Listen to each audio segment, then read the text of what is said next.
Morning everyone. Hello, I'm Andrew Chitty, I'm the AHRC's Creative Economy Champion. I'm just doing the kind of quieten you all down and get you all ready and paying attention. Just to give you a sense of the course today, you'll have seen some of it. We're going to have 3 keynotes and then a break for coffee, and then we are going to actually tell you about the call and take questions, and then we'll have a panel discussing it and picking up some of the more challenging aspects, because this is an unusual and different proposition. I think that'll be a theme that runs through the day.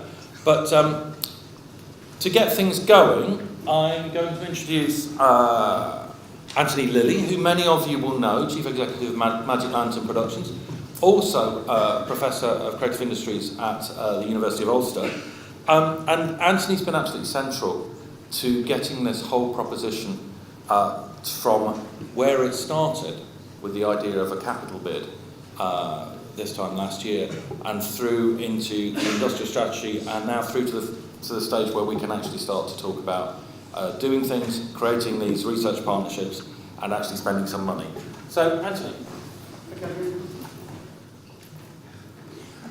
Morning everybody, that was an exciting little arrival, wasn't it? Sort of surprisingly compressed for such a big room. Good morning, welcome to this event. I'm not sure if I'm controlling these slides, but somebody will tell me. As Andrew said, I'm Anthony Lilley. I'm mostly a creative industries entrepreneur in most of my time, but I'm currently also the Professor of Creative Industries at Ulster University, as Andrew said, and I've been an AHRC Council member for a little while, around about 3 or 4 years now. I have a specific role at AHRC looking after the creative industries at the council level, and I'm currently actually working on a fairly intensive basis on creative industries. So it's delightful to welcome everybody and such a big and distinguished crowd this morning to the room. As somebody said to me in the green room a moment ago, I wonder what's brought everybody out in such numbers. Rather like that famous Caroline Aherne quote about what first attracted Debbie McGee to the millionaire magician Paul Daniels. I wonder what it is about the £85 million clusters programme that has drawn so many people. Just a little sort of summary of how this has come about in 2 minutes for you. So around about a year ago, we started, a little bit more than a year ago, working on inside the HRC on what our kind of long-term creative industry strategy should be, how we would build on work we'd done in the Brighton and the North East Fuse and in the AHRC knowledge exchange hubs we did, and in broad terms, just thinking about our kind of internal strategy and plans for creative industries.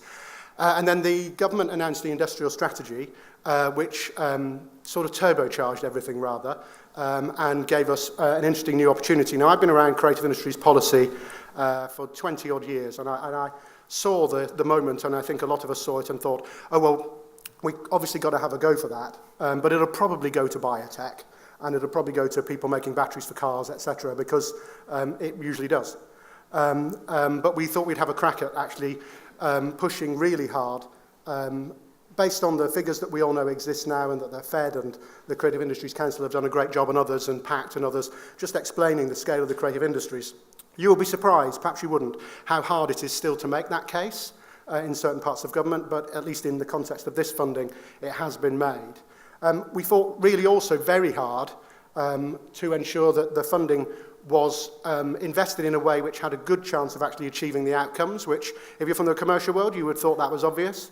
But actually the politics was driving us towards something which wasn't necessarily as likely to deliver what we're trying to do here, which is growth and jobs and research-driven innovation.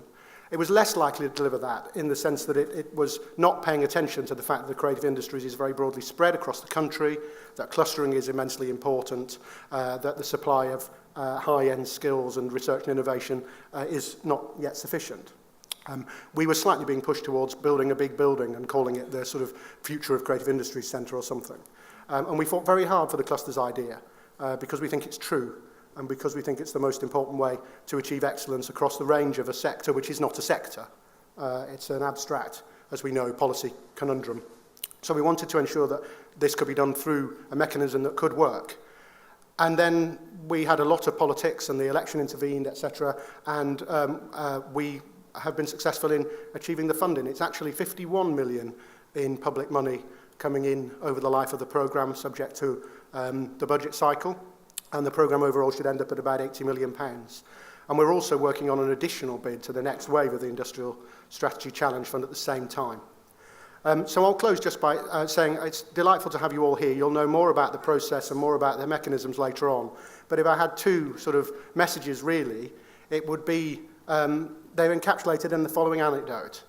Over the last sort of 3 months or so, I've been talking to a lot of vice-chancellors and a lot of industry people and venture capitalists as well about this programme of work and what we're trying to achieve with it. So I've had VCs called vice-chancellors at one end and VCs called venture capitalists at the other. And neither of them have been terribly happy with what we've got, because for neither of them is it entirely business as usual.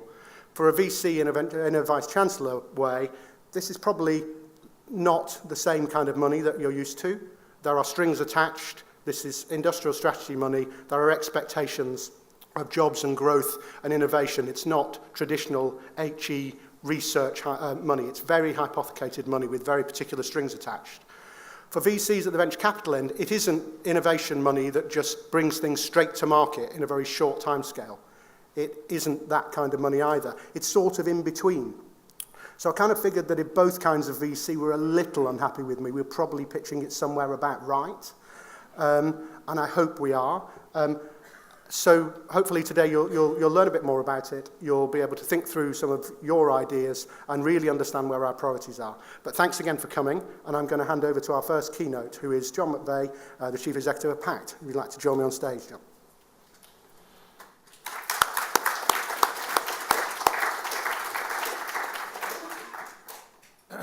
Good morning, everyone, and welcome. Thank you for this opportunity to speak with you briefly this morning. And I'm very sorry I can't stay for the rest of the day. I have a number of commitments up in Manchester at the Conservative Party conference talking about the creative industries. So, but I'm very pleased that we've got some positive results from the government, particularly what we're talking about today. So I hope today's event is both stimulating and productive for you. But firstly, who is this sort of slightly balding middle-aged man standing in front of you? Well, I'm the Chief Executive of Pact, which is the trade association for the UK's film, TV, digital, animation and children's producers. We have 500 companies spread across the UK. The sector is worth £3.1 billion. Over half of that is generated by exports, and those exports are generated by owning and exploiting IP, both in terms of ideas and finished products around the globe. Our sector has been growing exponentially for the past 10 years, basically echoing the growth of the creative industries overall. I'm also the lead for the Creative Industries Council on the sector deal, which we're currently working through with government. That is a unique opportunity that government has offered the creative industries, and thanks to the hard work of both Anthony, the Creative Industries Federation and many others not in this room, we've managed to convince the government that the creative industries are just as important as people who make guns to kill people, cars that pollute the environment, no longer will pollute the environment, and various other sectors. Now, I've spent 30 years or more of my life lobbying local politicians, regional politicians, now independents, maybe politicians, and national politicians that the creative industries were an important industrial sector. Not just because of our growth, which, as we know from the figures, is outperforming the rest of the economy, but because of the nature of how we do things, the innovation we bring every day to the tasks and challenges that we face, the creativity that we bring, and perhaps other businesses in the future might actually need a bit more of that, and particularly in terms of how we approach the future post-Brexit, where I think ingenuity and innovation are going to be key requirements. Now, clusters is a big debate. I remember working for Scottish Enterprise in 1995, doing a piece of work about creative clusters. And at the time, everyone, all the bureaucrats and the funders and the government, all wanted a nice grid, which basically, once you ticked all the boxes, it produced cluster. And I was a bit of an inconvenience because I said, well, actually, there isn't one cluster. There's lots of clusters. It really depends on what you're talking about, what sector you're talking about. So for me, there's never been one defining issue around clusters. I think they take many different forms. But I do know one thing, and this came up through the Creative Industries Council work, because we're doing a lot of work on clusters, where someone said, right, let's map London and then copy it everywhere else. And I went, let's absolutely not do that. One, you can never do it because of the nature of London over millennia. And secondly, we want to see clusters that are emerging which aren't like London, which are different from London, but are actually growing economic clusters. So clusters for me develop between key relationships and networks, which is why today is important. And each will need to develop these with this industrial strategy funding. And I think this funding will make a big difference to helping accelerate clusters around the country. And that's going to make a major contribution to the continuing success of the creative industries. At this point, I thought there was a really helpful piece of guidance from the AHRC call for bids, which to me really sort of encapsulates my view about how this will work. And I wanted to just take a little bit of your time to read it out. Each creative R&D partnership will address a distinct and measurable challenge or challenges identified by the creative cluster of which they're a part. These challenges will focus on the creations of products, services and experiences, and will have a significant potential commercial impact. Each partnership will be hosted by a higher education institution with full involvement from creative industry partners at every level, from the R&D development activity itself to strategy and governance. Now that is a bit of a game changer. Many of you, some of you in this room, we work with as Pact on various ideas and research, but we've never been invited in your world to actually shape those projects. It's always been, well, we're the sort of source of data and experience, and can you introduce us to the nice sort of commercial people who might know something about the thesis we were trying to develop. That's all good, but the game is changing. This is industrial strategy funding, so it must have outcomes which can be applied in the real world, which can contribute to growth. Many of my members do have R&D issues. They do have questions. They do have innovation that they want to tackle. And I think with your help and this funding, we'll be able to solve their problems to deliver the growth and scale that they and clearly the government want.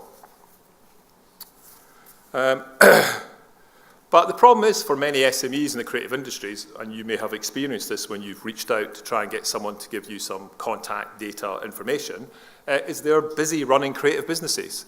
They're focusing on creative products, and they're also critically businesses. That's what they do. Their ingenuity and creativity is what keeps them alive and helps them grow and develop their business. And I think it's important to bear that in mind, either with your existing partners or the new partners, that you understand the challenges they have as businesses when you engage with them. And certainly that's, I think, a way where this funding can help as well, because it will probably give a bit more involvement and a bit more focus to how you do that. And I think that's a great experience and opportunity for you and for the businesses. So you're going to meet a lot of dynamic, entrepreneurial, creative people who will be keen to share their problems and ideas and ambitions. Every day at Pact, we try and deliver a range of information and knowledge, looking over the hill, round the corner, under the stones, to our members, because they're just too busy to do that. And I think this is a great opportunity to take some of the innovation and ideas that they have and actually get it structured to help solve problems that they face. But it's your knowledge and your support and your networks which can also bring added value to those businesses' issues. You will know of other things happening somewhere else. You may know of other bits of research or activities which you can bring to the party, and I think that's really important because SMEs, business people, don't have the time to do that, and I think that's a valuable resource and knowledge which you'll bring. So, one of the other things which I think is critical, and Anthony didn't touch on there, but it's been a long-term issue, and it's one that's certainly as we've been developing the sector bid for government, is data and research. on the creative industries. And I think it's really important that this bid also has funding in it for a data and policy centre. And I think I would encourage all of you who are in successful bids that you work with the AHRC and with the other clusters so that we can get the learnings and data and information and knowledge surfaced so that we can actually use it to develop new initiatives and new opportunities. We often experience a lot of bunkered data and bunkered information, and that's really not helpful when we're actually looking at developing a range of different sectors. So I'm very pleased that we've got funding to do that. I think that's going to be a really important part of the success of this overall initiative. So thank you very much for listening to me. I hope you enjoy the rest of the day.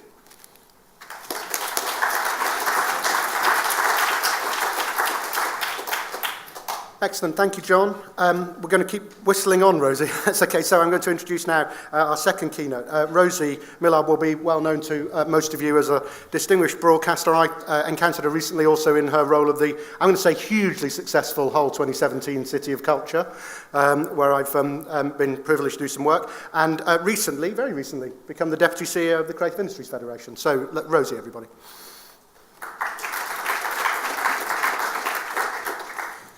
Thank you, Anthony. Good morning. Yes, well, and thank you, John, who's just scooting off, for your comments about the Fed and about the creative industries as a whole, which is a significant and key part of the nation's economy. As a whole, the creative industries are worth upward of 85 billion. As John said, it is a rapidly growing concern. It employs at its height about 3 million people. And the Fed is in itself a sort of creative cluster because we have over 1,000 members, including people from theatre, dance, film, tech, animation, everything, pottery, absolutely everything that it is creative. And we act as an advocacy body, as a lobbying group, and as a concern pushing forward the validity of the creative industries as a significant economic force. And as John said, we have pushed the creative industries to be part of the industrial strategy that we're discussing today. In terms of the validity of clusters, it's a sort of thing that arts journalists, which I am, it's a sort of thing we look for all the time, because if one thing happens, it's interesting. If two things happen, it's okay. If three things happen, it's a story. And that's what journalists always look for.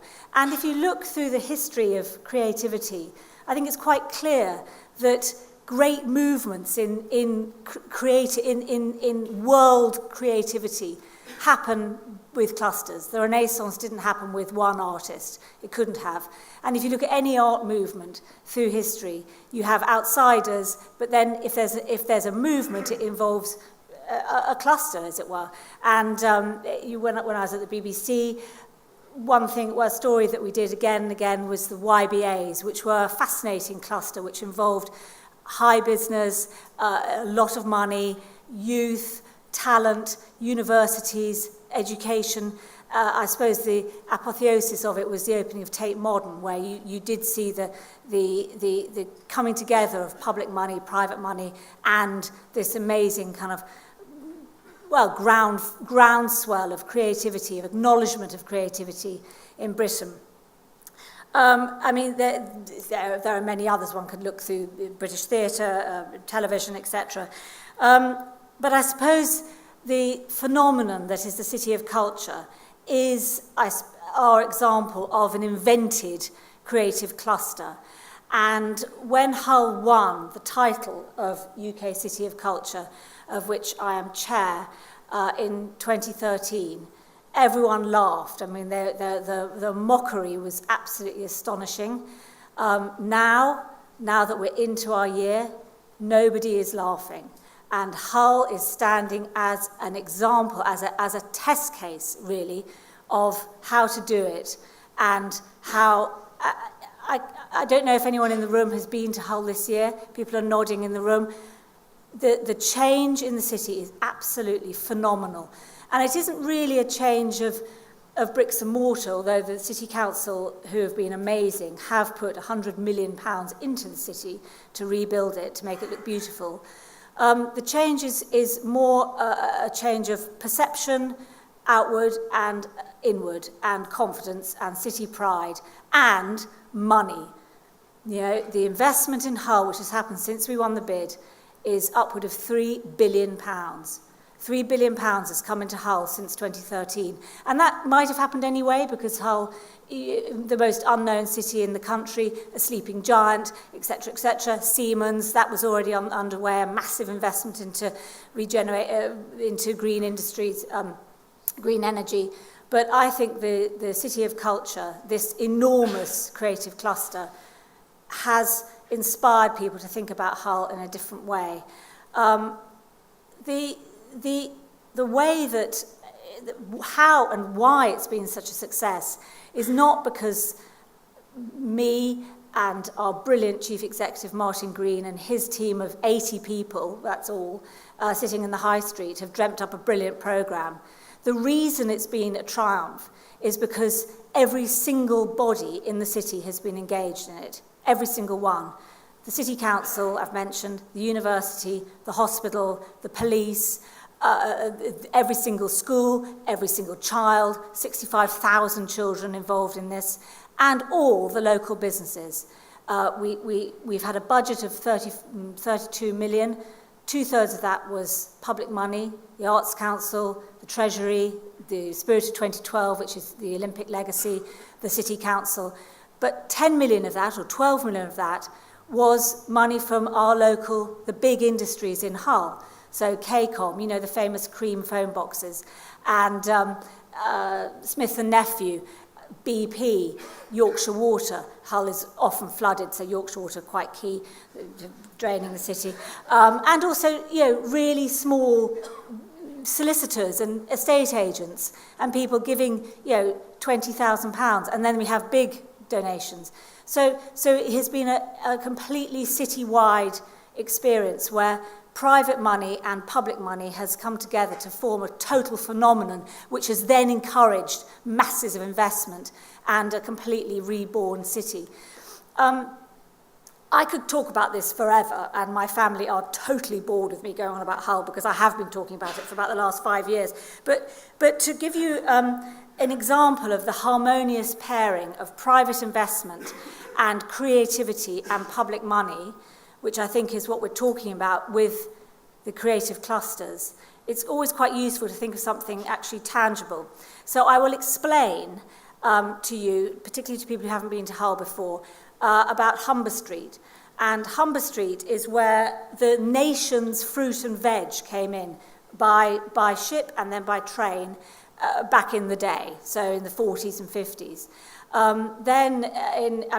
saw a photograph of Humber Street in the 80s when I was at university in Hull, which isn't that long ago, really. But it looks like a completely different place with sort of derelict warehouses and the whole spirit knocked out of the place, and it was just falling down essentially. And Humber Street was earmarked by buy-to-let developers who are they did up Liverpool, then they did up Manchester, and they did up Leeds, and by the time they got to Hull, the money had run out, and the economy was not favourable to the buy-to-let world, so they just basically stopped, and it never happened, which was actually a great joy and very fortuitous, because the council bought the whole of Humber Street, and then has set about engaging with the creative industries and putting small industries, small concerns with kind of what Satham Sangera in the Times calls Ponzi add-ons, sort of places selling flat whites. You know when somewhere's on the change when there's a flat white on sale or a bit of crushed avocado on bread. These sort of things started popping up in Hull. But crucially, the City of Culture invested in an old banana ripening warehouse, and which interestingly is where the old design museum was in London. These bananas need ripening, and they have these lovely warehouses. So anyway, we turned this banana ripening warehouse into the first contemporary art gallery for Hull. It's called Humber Street Art Gallery. So it's funded by the City of Culture. And in this warehouse, in this now gallery, is somebody called Phil Benson, who runs a food and drink concern. So he's got a bar in there and a cocktail bar on the top floor. Okay, so you have a bit of private money going on in there and a bit of industry going on in there.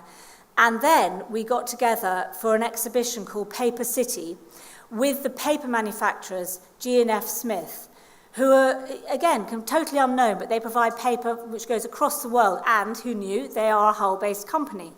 So we got into bed with them to provide paper for a wonderful exhibition, which went in the Humber Street Gallery and other galleries right up and down Humber Street, with different iterations on paper. So one gallery was totally full of paper birds. Another gallery was just full of reams of paper, which our volunteers moved across to form bits of furniture. Furniture made out of paper. Another one had paper woven in a sort of thread right through, so it looked like a piece of material. It was completely beautiful. And then in another gallery, there was one where you could choose the world's favourite colour. And this was advertised throughout the city. So there'd be big posters of kind of bright yellow or bright green or red. Is this your favourite colour? Come and choose at down on Humber Street. And I have to tell you that the world's favourite colour, because I know you want to know, is Mars green, M-A-R-R-S green, which is a sort of lovely turquoisey blue-green. And this is how G&F Smith explained why they wanted to be involved in this exhibition.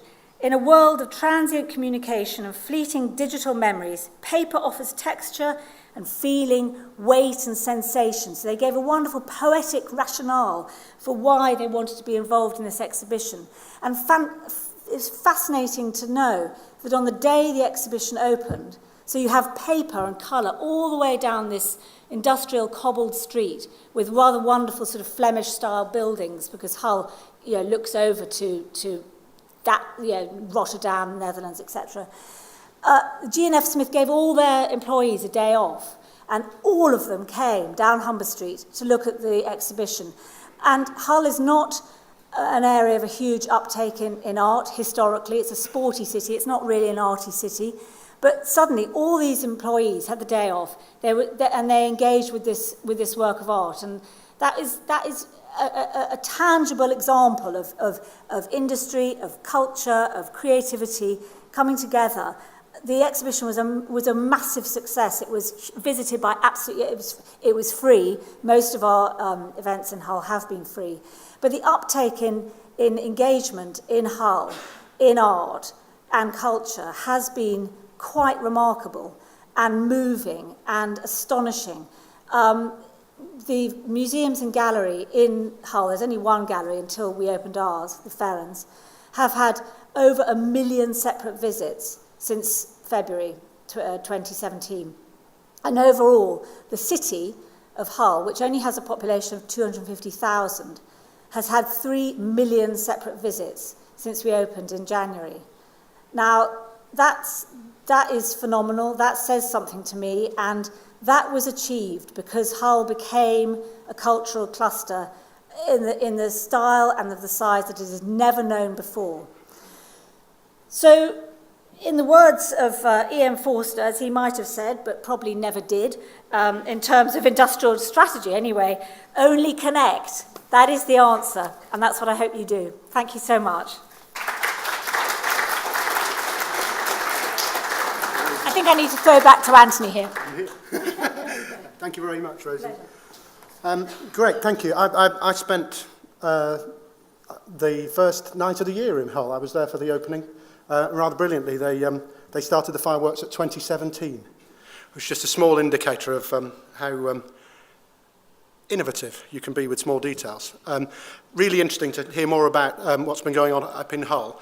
What our next keynote speaker's going to do, I think, is dig into a very specific area of her expertise, but also we invited her to share her eminence and her brilliance because it's quite an interesting question. We're in London, and there was some, in the process of putting the funding bids together that gained this funding, this programme funding, there was some people who thought they couldn't be a cluster in London because London was a sort of enormous cluster, and there were some people who felt that all the clusters by definition would be outside London as part of a kind of regional growth agenda. And I think we've managed to sort of broadly square the circle by responding to the industrial strategy in two ways, one of which is to say, yes, of course, you need to go, as John McVay said, where clusters of excellence exist, where you can identify challenges and where they can lead to the outcomes you need from the industrial strategy, growth and jobs and innovation. But also, you shouldn't entirely be dependent upon a specific place as the only way of defining a cluster. And there's a kind of easy answer to that, which is to do with technology and everybody can work from anywhere and those sorts of things, which is fascinating, of course, and true enough. And there's also another, which is that in a city the size of London, you could spend all of the £85 million on supporting creative industries clusters in London. You wouldn't do so in political terms. But one of the reasons you might need to invest in this city, of course, is that as there are clusters elsewhere in the country, but certainly in some parts of this city, there are clusters of international significance. And the industrial strategy is also very keen that in a post-Brexit environment, as John McVay was saying, and just generally, that we support our excellent creative industries activities and clusters wherever they are. It's a slightly different job in London, of course. You know, I don't think it will, I'm not part of the decision-making process on the clusters, by the way, you should know that, so you should ignore everything I say. But it's not likely that just clustering a couple of, 2 or 3 universities together in London and saying, and we'll do the creative industries, is going to work. It won't be a specific enough challenge. It won't be focused enough on something which is measurable and deliverable. So you need to understand how specific cluster dynamics work. And that's why we invited Professor Francis Corner, the head of the London College of Fashion at University of Arts London, to come and talk in particular about a sector and a sectoral cluster in which the UK is preeminent in many ways and which London is very significant. Don't take this as an indicator that there'll definitely be a fashion cluster, by the way, but do take it as a way of thinking about what a cluster means and how R&D in a cluster might work. So, Francis, thank you very much for coming along and welcome to the stage.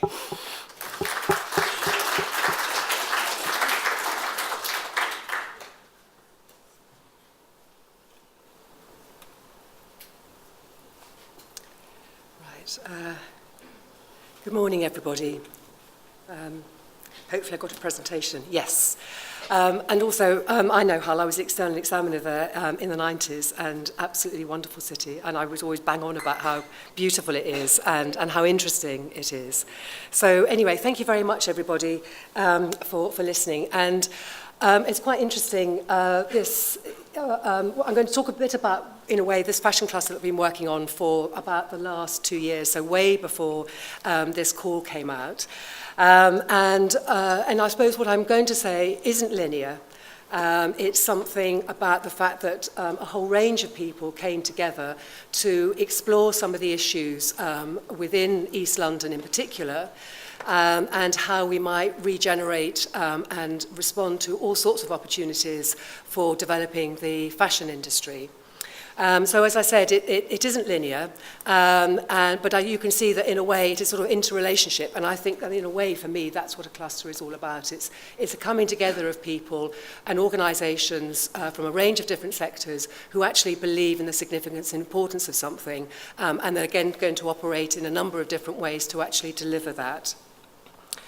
I thought it's just, again, worth reminding everybody just the size of the British fashion industry.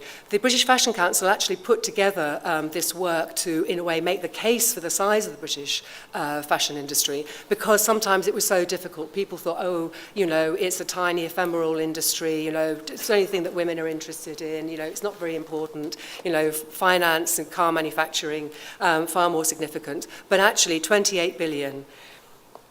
Not only that, but it also is a huge creator of jobs. Again, it represents 2.5% of manufacturing, although there are concerns about the fact that so much manufacturing has gone overseas. And it obviously plays a significant part into a worldwide industry which heads towards $3 trillion. So it is a really significant industry, both for the country but also globally. And I think the other thing that's very interesting about fashion and the manufacturing is that it's often used by economies to drive growth. It's a way of being able to skill and develop your workforce and to create an economy. So there are lots of countries interested in it, and obviously you look across the world and you'll see whether it's China, Portugal, Ethiopia, I mean, you name it, people are involved in the manufacturing of garments and accessories. That means that we've got to work really hard to keep our position. Everybody says, yes, British fashion, fantastic, but actually, unless we work at it, there are plenty of people who, in a way, want to steal our clothes or wear our shoes. So, and again, there are a number of opportunities that, so there was a concern about what was going on, there was a recognition of the importance of the industry. There was also, for all sorts of reasons, an interest in the Made in Britain. And how could we encourage this, both within the industry itself, but also as institutions. Then obviously Brexit has been mentioned. Again, a lot of concerns, because obviously for something like fashion, how, with the competition that I've alluded to already around the world, but also thinking about Italy, Paris, and so on, how do we keep that connection when you recognise that goods can be designed here, made somewhere else, put together in another place, brought back, all of those sorts of things. How do we keep this open? There are also other sorts of implications. So we know about the environmental impact of fashion. Yes, it's a significant industry. It's also the second most polluting industry in the world. There are all sorts of issues around modern slavery, and there's also technology. So there are a huge number of opportunities that, again, we were thinking, how do we position British fashion to be about, sustainability, to be taking account of the supply chain so we all know who's making what, where, and how. How do we use technology to redefine what manufacturing might be? And we're really good at these sorts of things here in the UK. So we wanted to see these as opportunities, and that would help form what our cluster might be about. So again, has already been mentioned, and I think it comes back to this idea of a high-level strategy, but actually, in the end, it's all about an ecosystem of people operating in lots of different ways, and so collaboration is absolutely key, and with that we can begin to really pull together jobs and opportunities, skills and opportunities, and what we wanted to do was to cluster this in East London. I think, again, there's a really interesting sort of statistic here about that 20% of the nation's GVA, is sort of connected with these 8% of businesses which are located in clusters. And so, that whole idea of that actually we're going to deliver jobs, we're going to deliver economic return, has to be a part of what a creative cluster is for. So why East London? And again, a bit like Rosie was saying, I could talk for hours as to why East London is so important, as she can obviously speak to Hull. There is, obviously a great heritage of having made clothing there for well over 100 years. But there are also all sorts of factors like long-term unemployment, a very, hugely transient population, in a way, real opportunities for regeneration. But how is that done in a way that isn't about a sort of gentrification of East London and the creation of really nice jobs? It's actually going to be about really securing skill development and long-term creation of jobs. And so, there was that sort of context, along with the fact that obviously, technology is very important in that part of London, and also there was already a place and an idea that retail was emerging as somewhere very significant. So, in a way, all of that context of a desire to regenerate the area in a very serious way, opportunities being presented because there was a lot of support from local authorities into this, as well as a real commitment and interest in creativity. And so we had this sort of sense that this was the right thing to do, that there was already a lot of interest in fashion, there was already a lot of manufacturing return, there was job creation actually taking place. So we, along London College of Fashion, along with the GLA, commissioned a report to actually look into what was going on in the East London boroughs. So not just Hackney, but also Newham, Barking and Dagenham, Haringey, looking at how it spreads out and what the possibilities were. elsewhere, because we're also aware for somewhere like in fashion, we've got to find space, we've got to be able to build new buildings for manufacturing. So it can't always be, like, obviously for London, can't be located close to the centre. And what was interesting, and as you can see from here, that already there was a really significant, way above the London average in terms of economic regeneration, in terms of employment. And so this sort of gave us heart to think, actually, if the boroughs are already beginning to see this sort of effect of the positive nature of sort of fashion businesses, and a lot of those coming up in terms of young businesses from the universities in and around London, then therefore we were definitely onto something. And so what we began to say, well, okay, given all of this context, given the nature of the industry, the global competition, the fact that we know that there's some really exciting stuff happening in London, how do we define in particular what's going to be the character of the East London fashion cluster?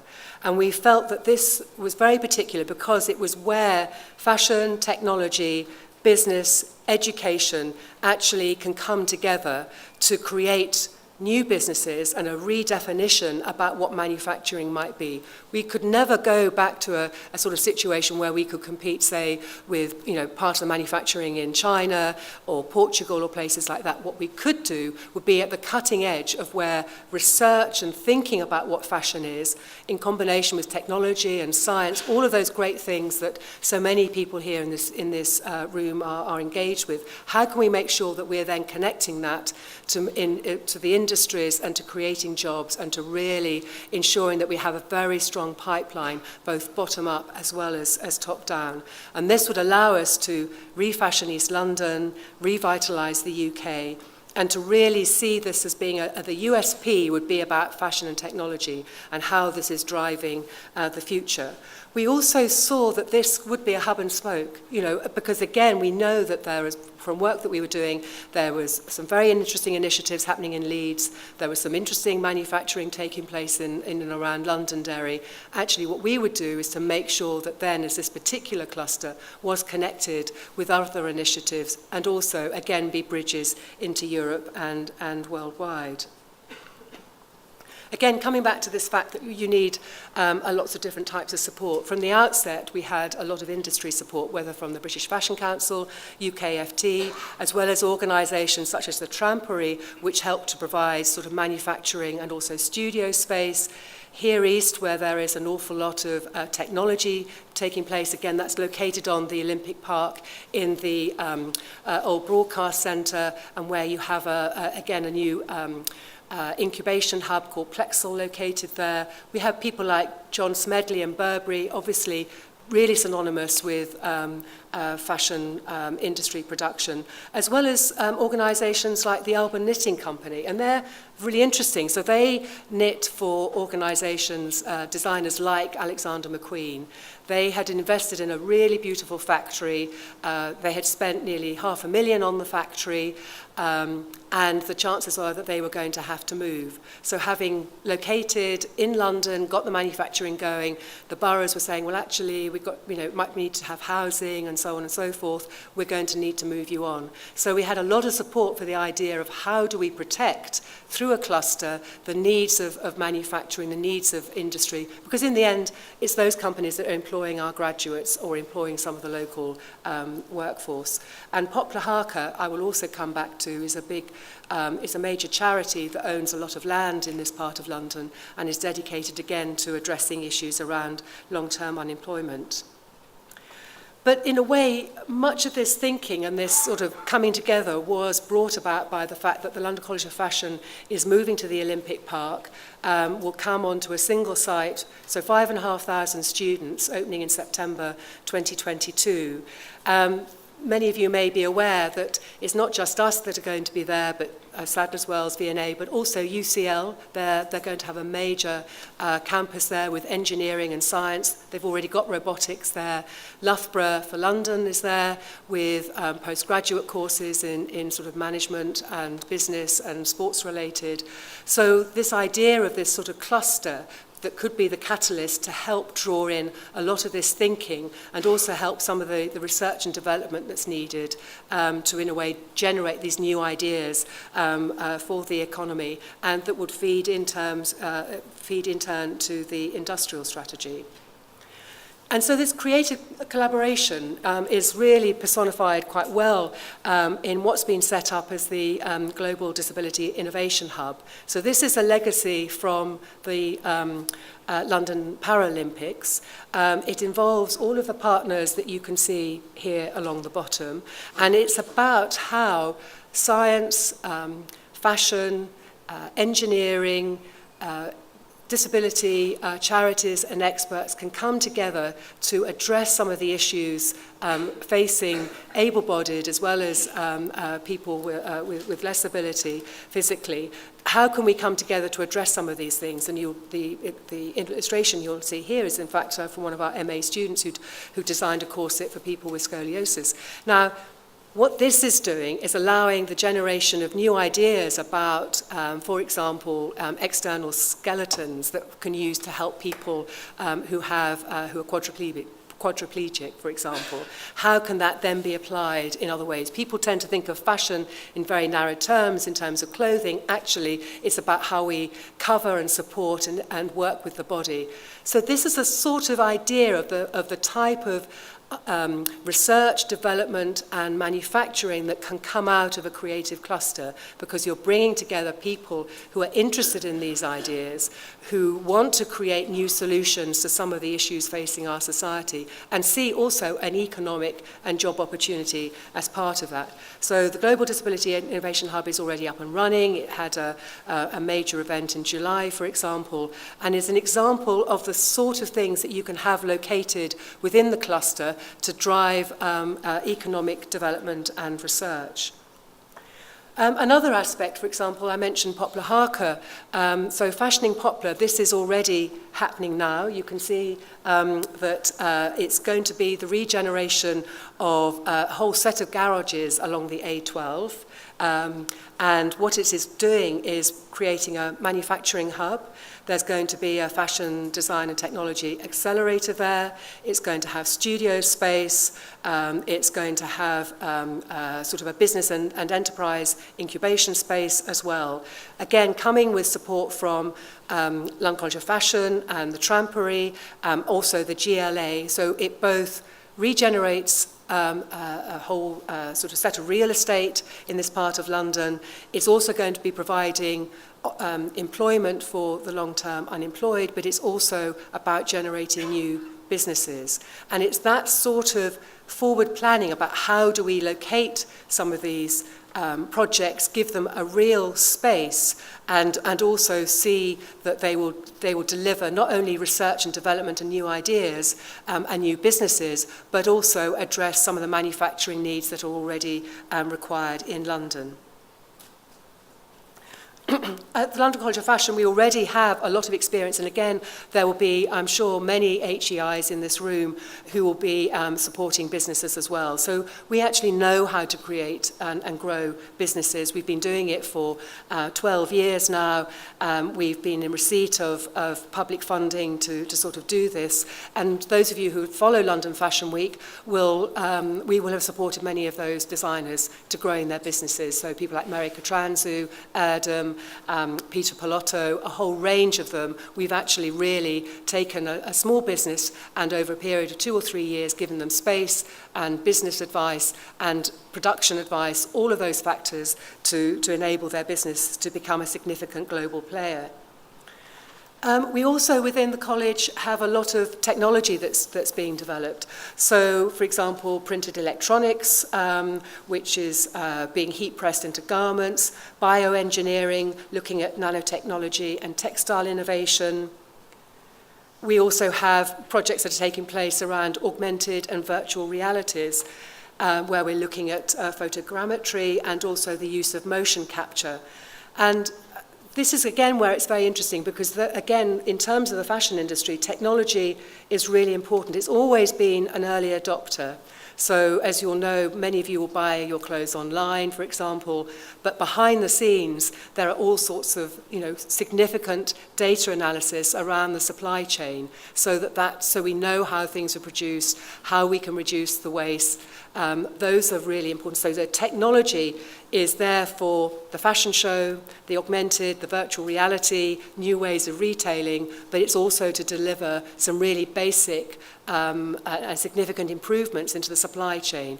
So the cluster allows us to do is to push that sort of thinking that's taking place in some of the universities and directly link it to some of the industry, because very often within universities, obviously, we're able to take chances, to explore, to develop new ideas, to have that blue sky thinking that a business can't do, but you join those two things together, and again, what we hope is that that's going to both support the industry, create new products, create new ways of thinking about fashion, and maintain our position globally as the sort of creative force, the manufacturing trendsetter in a way in terms of how things are thought about and produced, because obviously you're going to need specialist skills and thinking if you're incorporating this type of developments into clothing. It requires a whole new way of thinking about it. So all of these factors have come together, meant that we've got to have an action plan. We're working with the GLA, the Greater London Authority, on delivering that with representatives from UKFT, the British Fashion Council, members of the industry. And we're creating a special purpose vehicle to really help drive the thinking about this. It's looking at how we develop skills from the bottom up. So we're playing into the Skills for Londoners strategy. We're addressing the very urgent need around the sort of supply of affordable workspace. So one of the big concerns about London, and why actually a creative cluster in London is very important because it helps drive this thinking, is we're losing so many artists and designers because London has become so expensive. And so that whole live, work, create, make is a major agenda, and we're working with the local boroughs on how we can affect planning to protect affordable workspace. We're looking at, again, specialist equity funding, so the idea of the two VCs having to talk to each other to sort of invest in the businesses as they grow, because, again, that's very important. Establishing a fashion and technology hub within this cluster. And as I said earlier, focused on East London, but very much networked to the rest of the UK and internationally. And interestingly enough, the GLA is working on developing this Thames production corridor, which is going to spread out through into the east of the country, where, again, we can really support different types of production, not just fashion, whether it's film, games, a whole range of things to really support London and its future as a global city. And so the idea is to really build this sort of ecology to support the fashion industry, because without that, it's really going to suffer long term, and we have no illusion that there are plenty of people that would like to sort of, as I said earlier, take our clothes.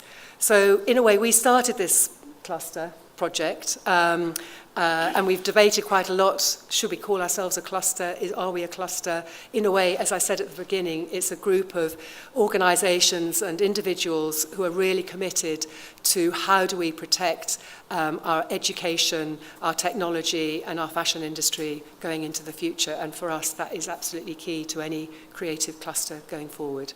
Thank you.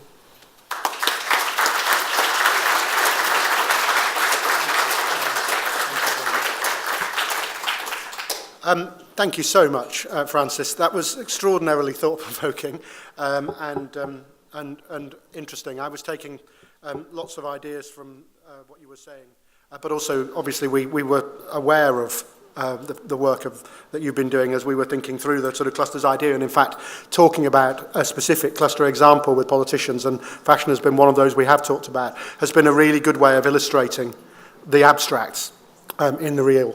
But the abstracts that were being talked about there about collaboration, about a holistic approach, about thinking from skills all the way through to extreme innovation at the other end. They're really guiding principles for what we've been trying to put together in the Clusters programme. Really, really fascinating presentation.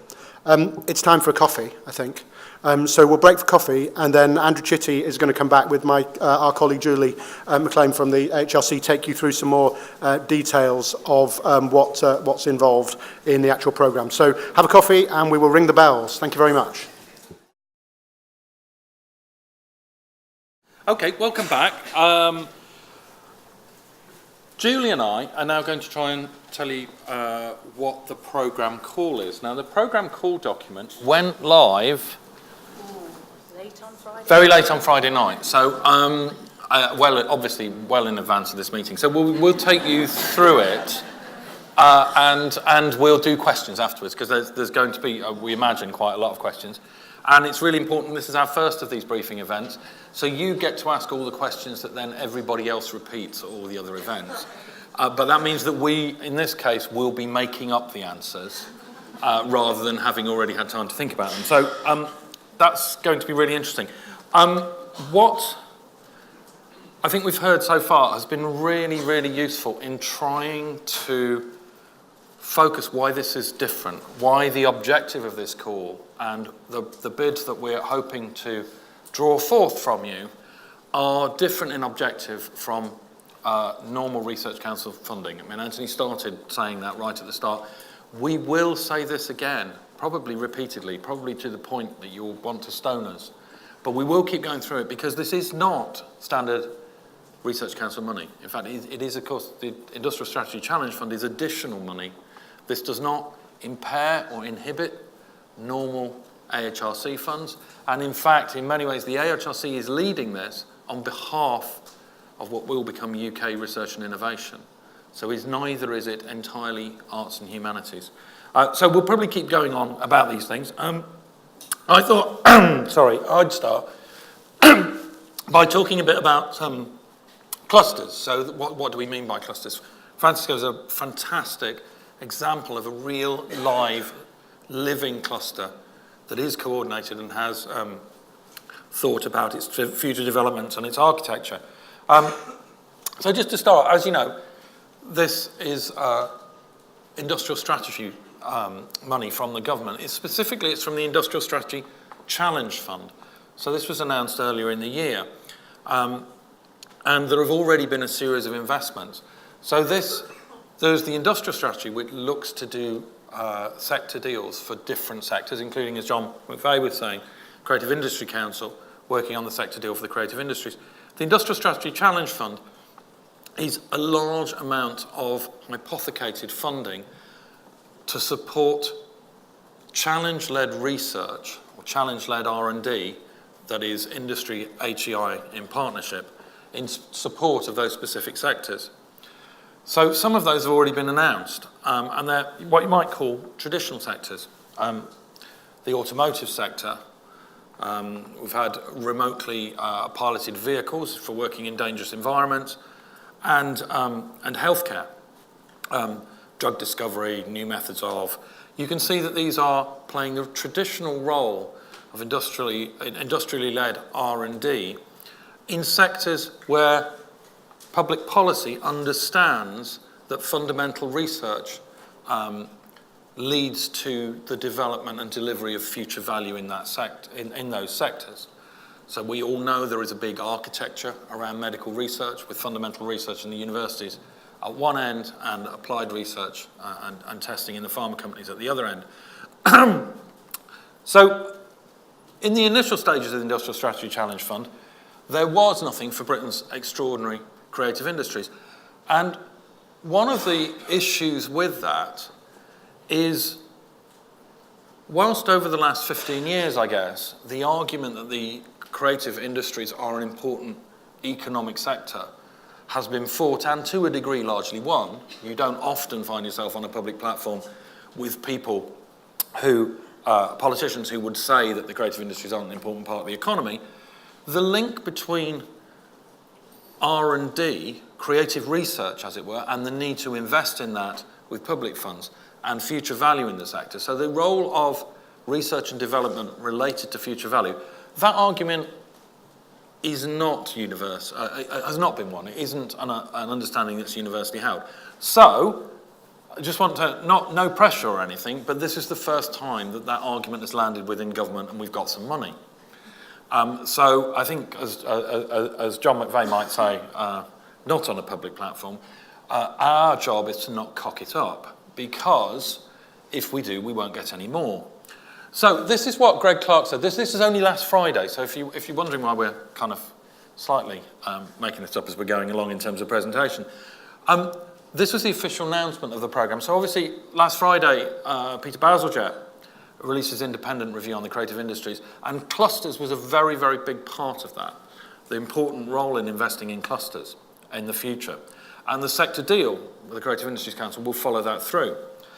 But what happened last Friday was Greg Clark positioned this programme as the government's first down payment on that commitment to working with clusters. So from the government's point of view, and as Anthony said earlier on, this money comes with strings attached. We are expected to deliver tangible outputs from that, and the tangible outputs are going to be deliverable because of the closeness of the relationship between HEIs and industry within those clusters.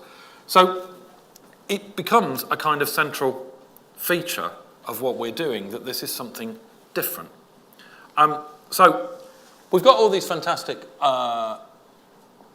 statistics about the growth and performance of the UK's creative industries and our wider creative economy. It is hugely important.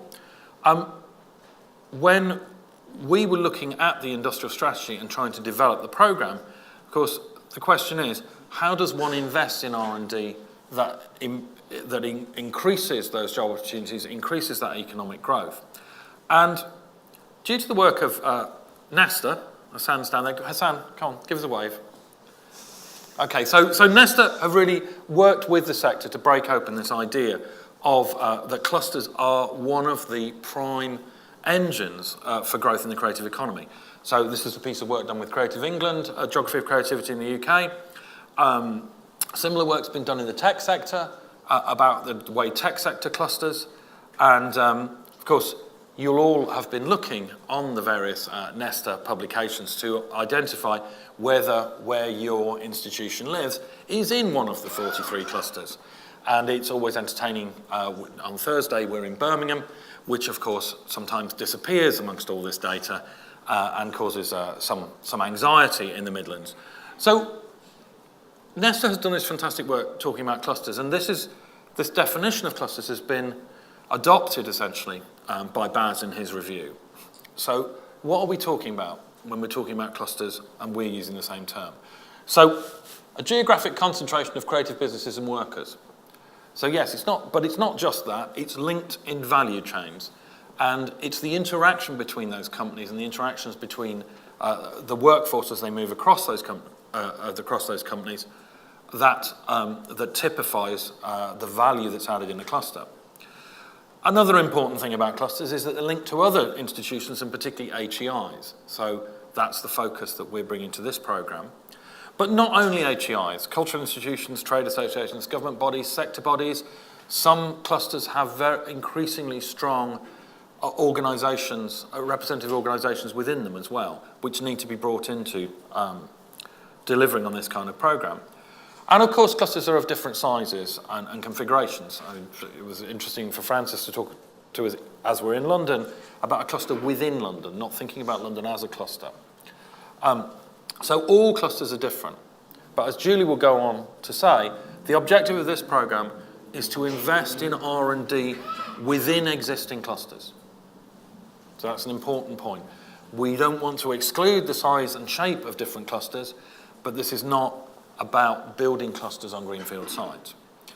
So, working with Nesta, we're just about to release some new data, which will be released on the CE programme website, which tries to break down some of the data that Nesta have already presented, and as they build up to their new Creative Nation report, tries to break it down by different clusters. And we're going to release this to you so that you can all use it in preparing your bids. So what we've asked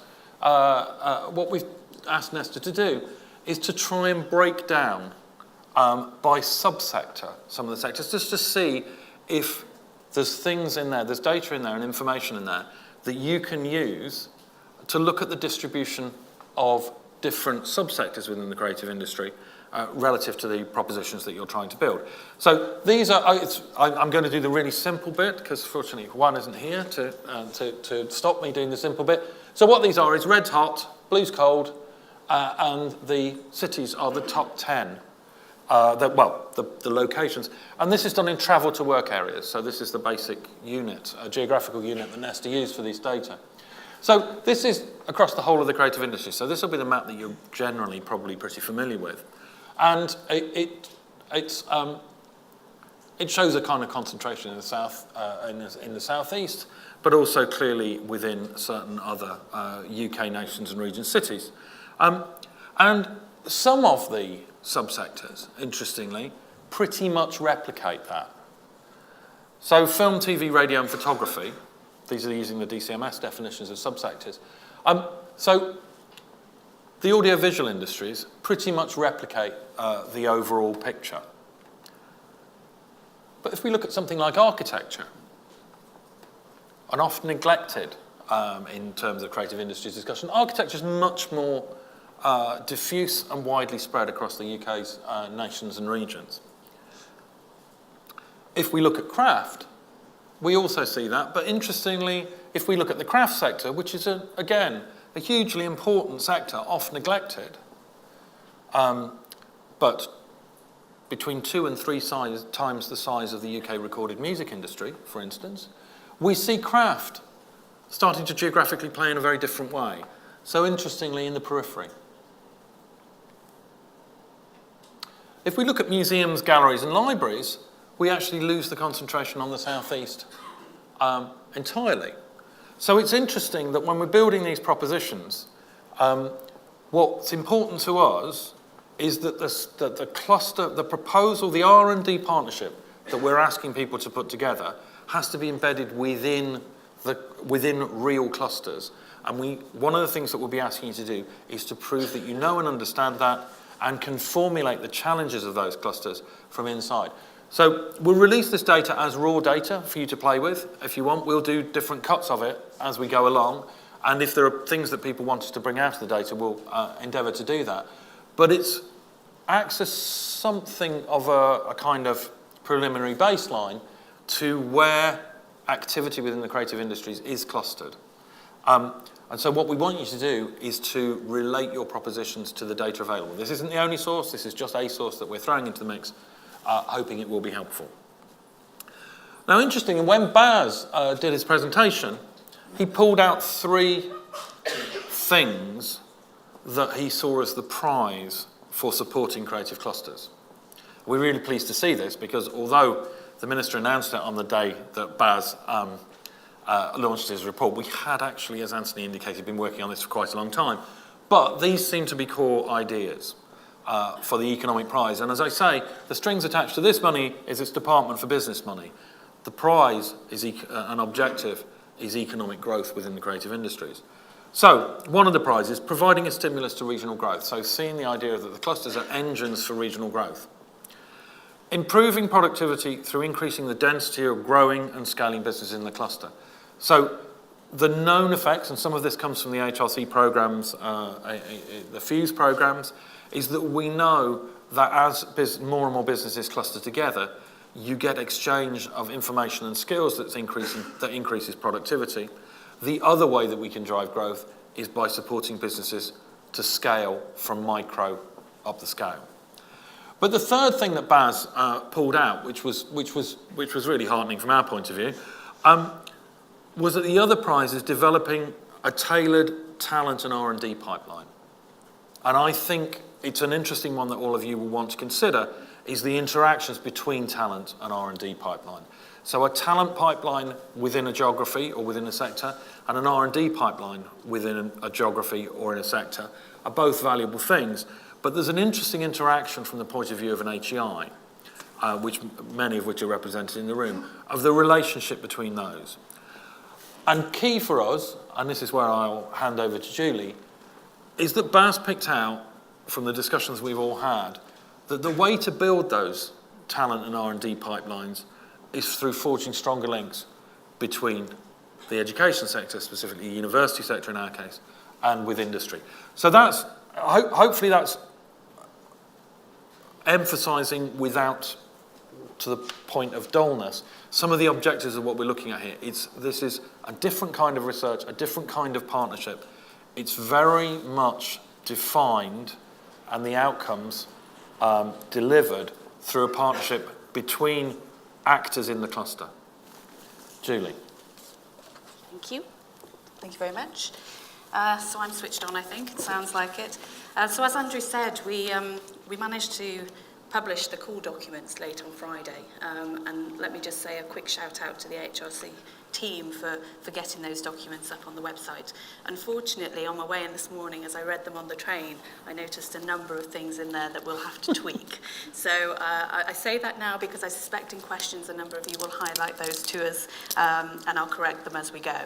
But we're working pretty quickly and in real time here, as I think you all appreciate.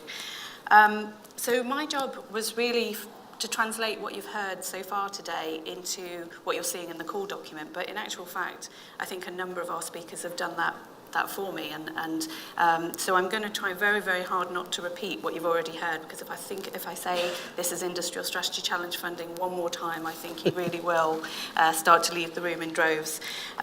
So I won't do that.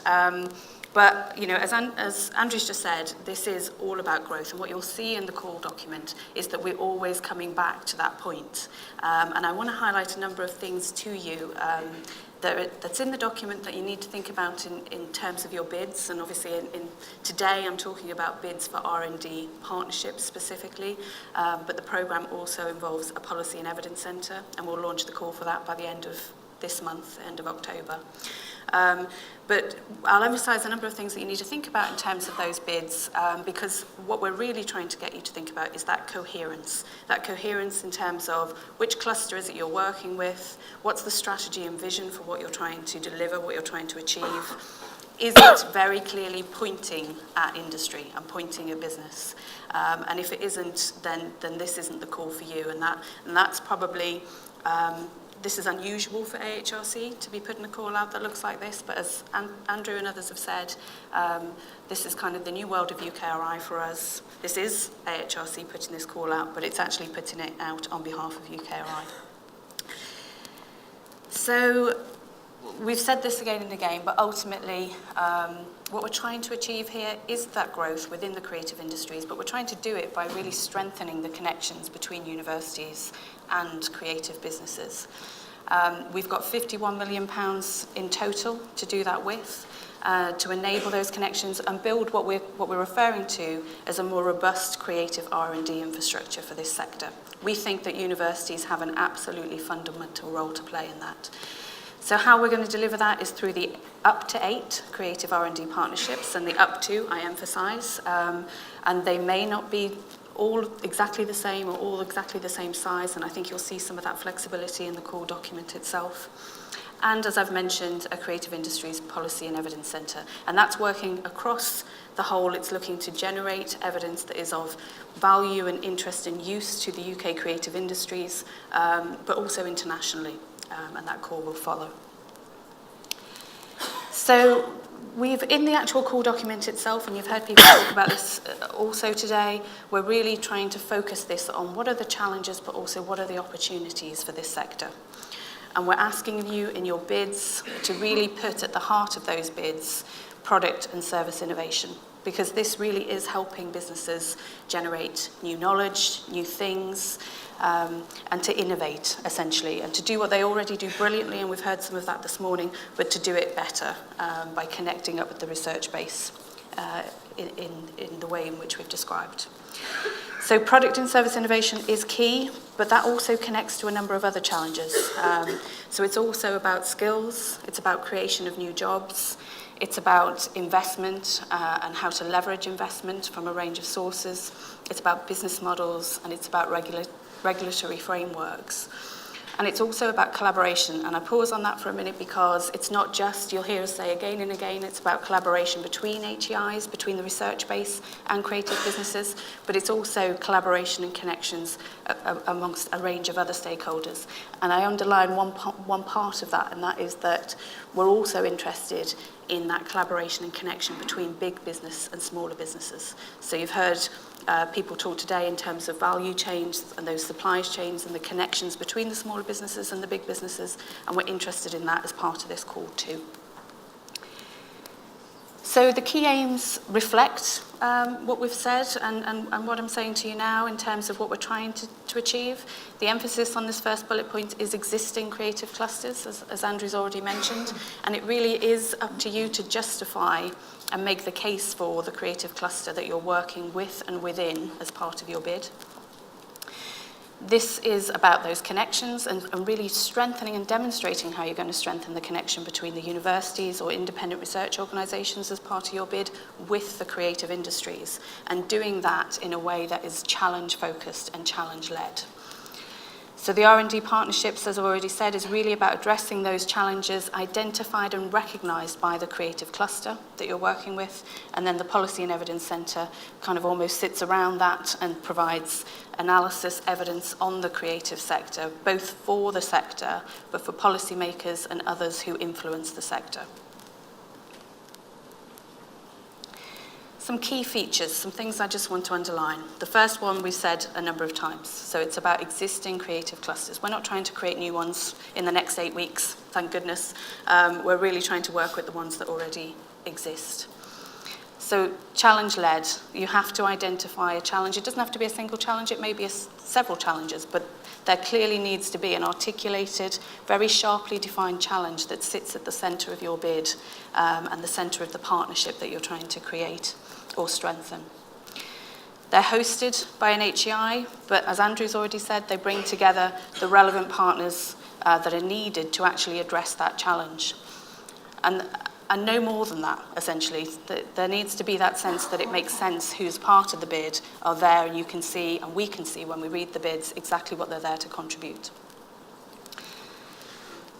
Collaborative, and you'll hear us say that again and again. We're really interested in this being an absolute, genuine and real partnership between the research base, between the HEIs and the businesses. It's not going to work if the university is deciding what the challenges look like and playing that back to business, vice versa. It's not going to work if only business can see what the challenge is and can't see how the university and the research base is going to work with it. So it really does need to be built around co-design and co-delivery. Multidisciplinary, I think we're here as Arts and Humanities Research Council, we've said it already, but ultimately this is about pulling in the right research contributions into the partnership to address the challenge that you've identified or challenges that you've identified. Though I will say, because I'm the Arts and Humanities Research Council and this is who we are, that actually we are expecting to see a strong involvement from Arts and Humanities. We don't doubt that that will happen, but we do want to emphasise it. And the last point I want to make here is about dynamic. What we're not expecting is that bid to then be exactly what you deliver over those 5 years. Yes, we need to make sure that the challenge is clearly identified, there's a clear work plan as to how you're going to address the challenge or challenges, but it needs to evolve, and we recognise that, and I hope you can see in the core documents that we're recognising that and seeing that 1 year in we may need to revisit and actually revisit the activities that you're taking forward, how have they worked, and there will be that scope for some change. Identifying challenges, and again this is just underlining for you, the challenge has to be defined by the needs of the cluster that you're working with, and it must be recognised by industry. They must be there framing what that challenge looks like. It needs to be focused primarily on the creation of products, services and experiences. And it needs to be addressable by the partners that you have in your consortia. And finally, it needs to be distinct and it needs to be measurable. You need to be able to demonstrate to us in your bids that you know how that challenge, addressing it in this way, will achieve growth for the creative industries. And there'll be a lot of kind of measuring and evaluation around that, because we've set out to the UK government that we can do this, we can achieve this, and it will have material benefits that essentially are economic benefits. So we'll be working really closely with the R&D partnerships to ensure that we can measure that and have that impact. So this afternoon, obviously, there's a bid writing workshop that gets into much more detail about that, the sorts of issues about how you prepare your bids, and I don't want to get too much into the nitty-gritty. But a couple of points, and the main point here is really one of coherence. The bids that you prepare really need to hang together from the strategy and vision and what you're trying to deliver through to the activities that you're going to put together, the partnership, the people around the table, and who you're working with. And all of that will rely and depend on really strong leadership. And that leadership needs to come both from the research base, the academic base, and the creative industries. And so we've tried to prepare the core documents themselves so that all of that, we've got that flexibility in there for you to have a lead that is from the creative industries if you wish. They will need to be employed by the university, but they can come from a creative business background. Likewise, for there to be flexibility for you to put a leadership team in place and for there to be co-directors based on what you need and what expertise you want to bring together. Just very quickly, key dates and milestones. This is challenging, and we recognise it's challenging. It's been challenging to date for us to get to a point, the point that we got to on Friday, to get the core documents up. But some of the key dates to note immediately are that by the end of this month, so the 27th of October, we want just some information from you to help with shaping the actual peer review exercise for this and to give us an indication of what's coming forward. So we're calling that a statement of intent, and the guys from the office will go in a bit more detail this afternoon about what's required for that. It can change, but it really is there to give us an indication of what's coming forward. But the real date that you need to note, and I'm sure all of you have, is the 7th of December. That's the first stage deadline. And it's not too far away because Christmas stuff is in the shops already. It's a bit frightening, really. So we know this is challenging, but we are here on hand. We've got lots of engagement events and support, we hope, to help you get the right bids and prepare them in the optimal way. I'm going to hand back over to Andrew for a final thought. Yeah, so I just wanted to offer this final thought just to go into the questions, because no doubt you'll all be wanting to ask more detailed things. But just one final thought, which is when we started on when I joined as Creative Economy Champion, we talked about the different kinds of research that the AHRC funds in the creative economy. And obviously, there's a very strong tradition, a very valuable work of research about the creative economy. The AHRC made an investment 6 years ago for knowledge exchange hubs, which explored lots of new ways of working with creative businesses.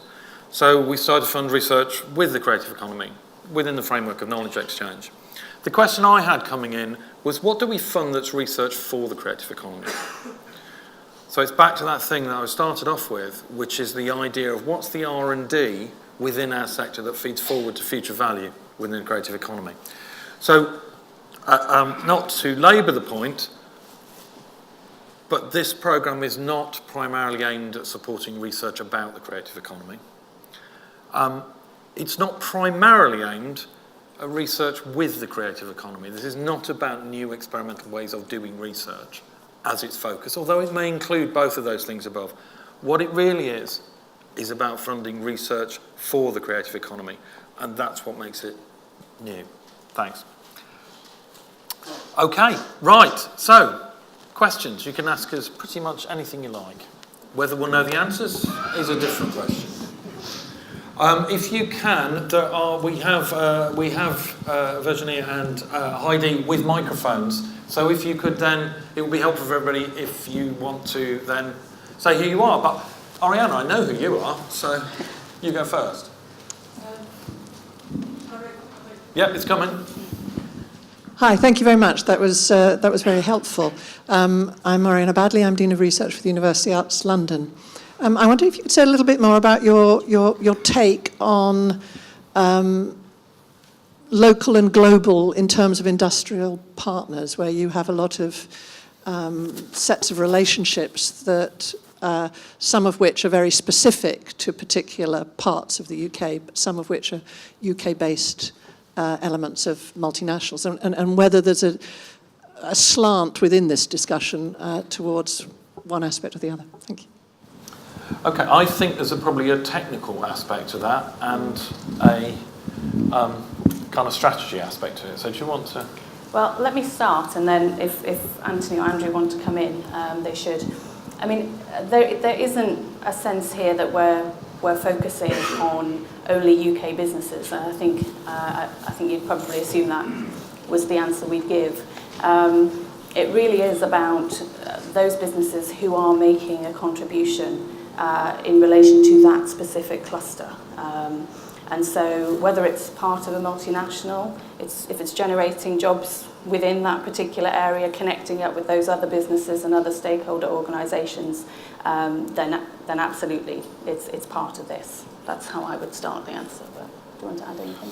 Well, I was just wondering if there was anything technical about the funding permissibility of overseas, non-UK based partners. Yeah, I mean, it's a very good question, actually. So and this is where we start to make up the answers as we go along, which I shouldn't possibly say, but no, in the bid itself, we are giving flexibility for up to 30% of the funding to go to business. We've done this before with other calls, so it's a mechanism that we've got in place. There may be a need for us to ensure that there are no restrictions on that in terms of which businesses, and we'll make a note of that. But my sense is, having done it previously, I'm feeling quite confident that we haven't limited that to UK businesses in the past. But we'll need to check into that, I think, the mechanical bit. Okay, is that okay, Aaron? Let's go to the lady one row in front. Yep. Thank you. Iris Elliott from the Mental Health Foundation. Just my question is around the partnerships with charities such as ourselves, who are research organisations, but would have a strong creative element to the work that we do. There's also a question for us. We're part of a Interreg Northwest European Innovation funded project, and a lot of the work around that is around using digital technologies for mental health. So our partners would probably be industry, but they'd also be academic partners in Europe, and whether or not there's scope within that. And then thirdly, just kind of a question as to whether or not the recent joint statement by the research councils on cross-disciplinary research for mental health will inform some of the selection around this investment. Okay, so I take that to be a question about non-academic partners, a question about European partners, and then a scope question around mental health.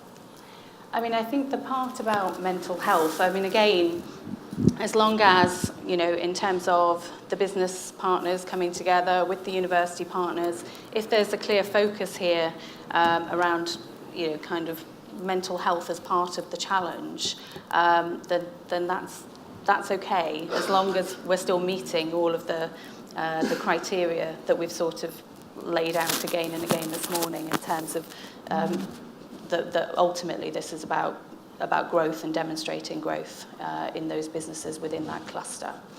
I think the point I think you were asking partly, can other researchers from outside of the UK be part of the bid? And in line with AHRC's current funding policy in terms of, and I look to Dylan for the details of that, but that is allowable at the moment. So international co-Is it's called, isn't it?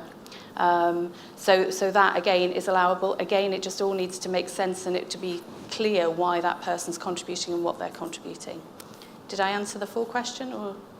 Oh, and you also mentioned the Research Council's mental health initiative. I mean, this is a discrete call, but nonetheless, making those connections to other strategic programmes at RC UK level is always useful and helpful. Can I just say something about I think there's a really, really interesting area which is the interaction between the creative industries and the future of healthcare, particularly around creating new products and services, new ways of delivering healthcare, and probably the most exciting area within that is mental health. I think the thing that for me would influence it in terms of this call is, where is the cluster that's doing that? So, I mean, off the top of my head, Liverpool is a place that's doing a load of those things and has a load of creative businesses that have started to interact with healthcare providers, but they are still noticeably creative industries businesses. So I think we're still the creative industries clusters program, but if there's a cluster that is interested in articulating and growing the economic power of that interaction between creative industries and healthcare, then great. So I'm not sure if my mic's on, but I would just sort of emphasise slightly, I think I am on, I'd emphasise slightly that the heart of the programme still has to be in the creative industries. What we're not looking for is funding tourism from the health technology business that's adding creative people to try and get the money. And that's a very bold statement, but that is absolutely not what we're interested in. So if it's a case as Andrew's describing, where there is genuine creative industries activity there, and there's genuine growth potential, and it is rooted in activity, that's entirely interesting. If it is entirely opportunistic, in my view, there's an awful lot of money for digital health and other things, and there's not a lot for creative industries growth. So I would always tend towards something that is rooted in the creative industries. Okay, next. Let's keep going down this side. So gentleman there first, and then we'll come to the lady in front. Thank you. Peter Oakley, Royal College of Art. I'm imagining at the moment some phone calls to people to try and get them engaged in this and explain something that's never been done before. From an industry point of view, that's going to take a while. You're asking for expression of interest by the 27th of October. How much do you want evidence that the people in the cluster have completely bought into this by that point? I think what we want by the end of October, and actually there'll be 3 different versions of this. I think what we want is a kind of preliminary list of runners and riders. That's what we're talking about. I think the key for us is to know lead organisations and what bids they're bringing forward. I think we don't expect, and in fact the documentation doesn't require a great deal of evidence at that stage. It can be added to. It does require a sense of what the strategy, what the objective or the challenge is, and that there is a level of industry engagement at that point. But it's really, you've got to evidence that by the first stage bid, which is December. But I'll now have that hastily redrafted. No. For me, that was perfect. This is about the statement of intent and the fact that it can change. We do, and for us, from a mechanical point of view within the AHRC, it's also to help us make sure that we get the peer review set up and right. And we've got a lot to manage there in terms of conflicts of interest and trying to keep those to a manageable minimum. So it'll be those sorts of practicalities that we're thinking about too. And my version of that is that I've got specific responsibility for trying to do that at the programme level with industry as well, so I feel your pain. Trying to do that at the national level with the BBC. It's almost impossible to organise the meeting with the BBC in that amount of time. So indications of direction of travel. Yeah, we'll come to the lady in front. My name is Richard, the British Library. I'm afraid it's another boring eligibility question, and maybe one you need to make up again. So the independent research organisation eligibility, I'm guessing that the hosting and leading on R&D partnerships is universities only, but I just want to clarify that. And I also just wanted to hear a little bit about your thinking on, we do lots of R&D directly with industry. So can we see ourselves here as research partners working with industry, or are we better putting our industrial needs, linked to R&D done by universities? So you're right that the eligibility is, we see an absolute role here for independent research organisations. But for the R&D partnerships, we feel that these need to be hosted in an HEI, partly because of a number of things the HEI can do and bring in terms of risk-taking and other things that we've heard mentioned this morning. But the Policy and Evidence Centre can be led by an IRO, so that's an important distinction. So and the reason why we wanted to make sure IROs were a key part of this call, both in terms of the R&D partnerships and the Policy and Evidence Centre, is because we do recognise all of the commercial activity and contribution that you make. So there's a number of ways in which I could imagine IROs engaging with it, and it will all come back to the fact that this is primarily creative industries focused and growing the creative industries within those particular clusters, and it's just how the IROs are contributing to that within those particular locations, if that makes sense. I think it's also probably worth saying that as far as the IROs go, I think they've got an enormous contribution to make. One of the questions I pose to the IROs is whether that's contributions made and dictated by where they're located. So I think IROs have a really interesting contribution to make, thinking about which partnerships they may join and which they may add value to, not necessarily defined entirely by the geography of their HQ. Yeah, should we go down here? This side, you're all a bit kind of, come on, you've got loads of questions. Right, well, we'll go back, we'll go at the back, over there. I think it might be my glasses. Yeah, sorry. Down here. Do you want to go first? Yeah, okay. Susie Layton from the Culture Capital Exchange. I just wondered if you could briefly speak around the match funding requirements from the bids in terms of cold hard cash rather than expertise or in-kind support. Julie and Dylan, I think that's definitely for you two. So there is a substantial contribution of match funding, as you'll have seen in the core document, because partly reflecting the fact that we want everybody who comes together to deliver these to be absolutely there for a reason, bought in, committed, etc. So we want the partnership to kind of be owned by the full partnership. We haven't set a clear, it must be X amount of cash contribution. We recognise that that's going to be a challenge, but we are saying quite strongly that we would like to see a cash contribution. What we don't want is all of that match funding coming from universities. It has to come from a range of sources, and some of it needs to come from creative businesses who are going to benefit from this, and therefore we want to see that commitment and that involvement at that level as part of the match funding. But we're not going to get down to very, very specific X amount needs to come from particular sources, but the clear message here is that there's an expectation that it will come from a variety of sources, and some of it will come from creative businesses. Anything to add? I think it's worth mentioning a bit about it coming over the lifetime of the award as well. So we're not expecting to see a massive upfront contribution, fully costed, fully auditable right from the point when you submit your bid in October.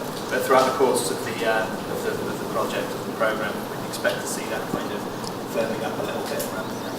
But though the partnership will have to commit to matching what the requirement to match. Anthony, anything on that? No? Okay, right. So can you hear me? Yep. Paul Nightingale, Sussex. I was the PI on the Fuse project. My question is about the extent to which this is being seen as the creative economy, doing research to support the creative economy, whether the boundary around that is just arts and humanities work, because a lot of the constraints on the growth of these firms aren't just on the arts and humanities side, and how that's going to be communicated to the people involved in peer review. Because if you're doing an interdisciplinary proposal, there's a real danger that you're going to get killed in peer review if people are, well, this doesn't fit. Yeah. And Anthony, I can see you're already on the edge of your seat. You're kind of on my specialist subject now. You're completely right. So the terminology we use in the core document is rooted in the arts and humanities, and please don't ask me what percentage number is rooted in, because I won't answer it. But there has to be an arts and humanities component. If anything, we're promoting, and this is more jargon for you, we're promoting an anti-disciplinary approach to it. Don't think about it as being about how disciplines join. That's what challenges are. They're anti-disciplinary. They're about solving the thing, making the product, the service, or the experience. Then you put your finger on the other, the weakness in that, or not, the challenge in that, which is how you ensure it gets peer-reviewed correctly. Peer review structure will include people from industry. It will include people from outside the UK, almost certainly, and also from industry. So it will not be standard peer review college territory. It is hard to get this fixed and sorted in time, but it's one of the major challenges. And also you should be conscious in the room that all these decisions will go up to AHRC Council as well. So there's an awful lot of focus on the question of how we actually get that peer review process right, how we ensure the right people in the room, and how we brief those people in so that they understand that this is different kind of money with different strings. You will be bored of us saying that, but you won't be as bored as everybody else in the programme is of us constantly saying that. Because if it is peer reviewed as kind of interdisciplinary academic, we'll fail. It's really straightforward. The aims of the game will fail. And so we're working hard to solve it. If you have clever ideas on how to help us solve it, then email me afterwards. Okay, I'm going. That side's still very quiet. I don't know what it is. We'll start at the front, then we'll go back this time. Alec Robertson, Independent. There's a symbiosis between creativity and creative outputs and technology. Where that line is drawn is often puzzling.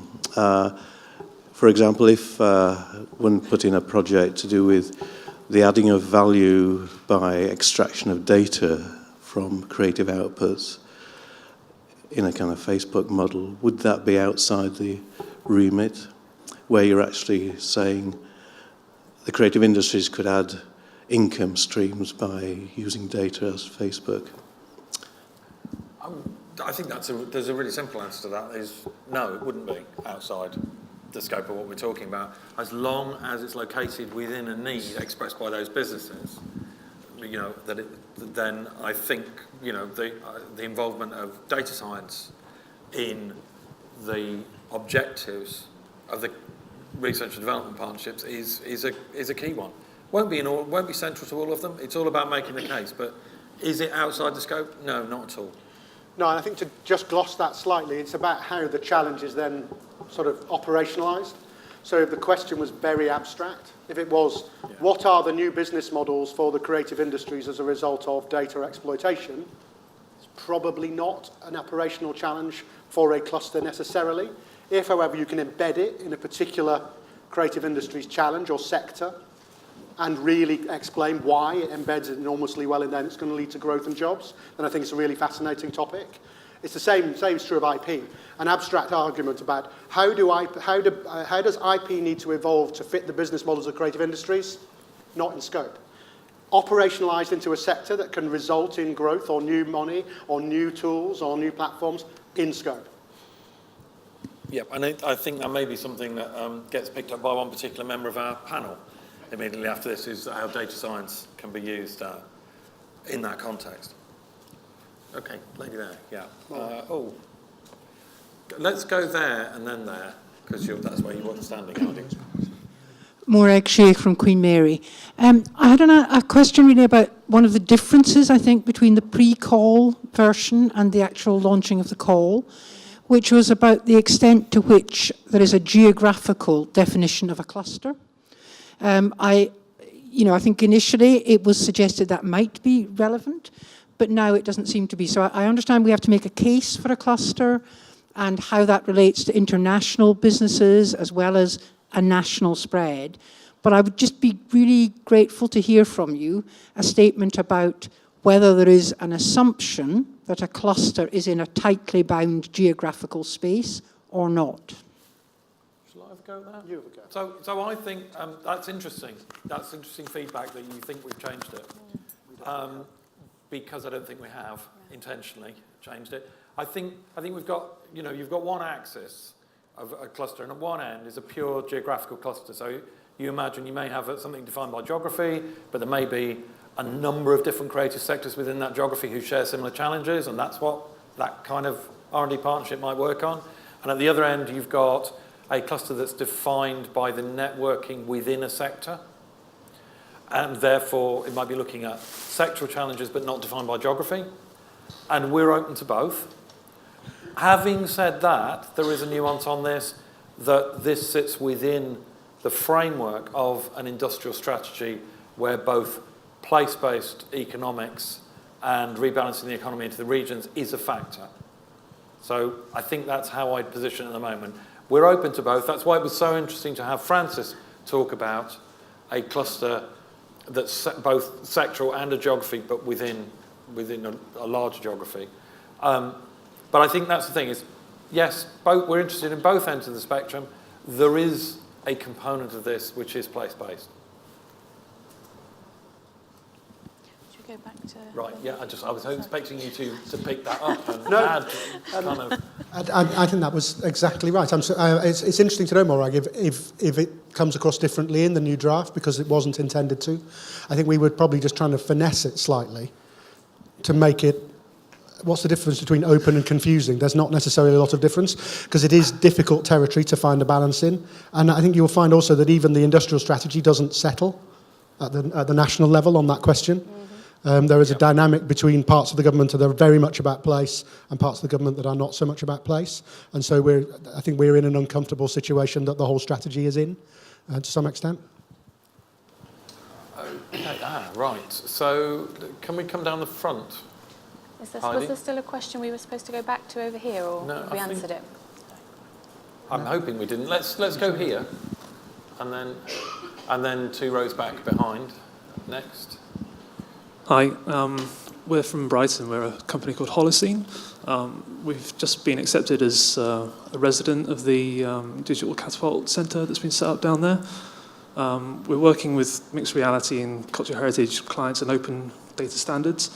And we think we're a good fit for this potentially, but we're wondering if the Fusebox can be involved in that to represent us as part of the bid, or if we're on our own, or what would their relationship to that be potentially? So, well, I mean, I think the key thing here, I think for you guys, I'm happy to have a conversation after this session as well, is how to connect in with the people you want to work with. There's no, again, as long as it's led from an HEI, there's no problem then or challenge in terms of whether it's kind of Fusebox that's part of a bid, as long as it's being led by an HEI, or the range of businesses that are eligible to be part of that bid. But it sounds as though we might maybe want to have a conversation offline just about helping you connect up with the universities within that particular area. Does that make sense? Yeah. Yes.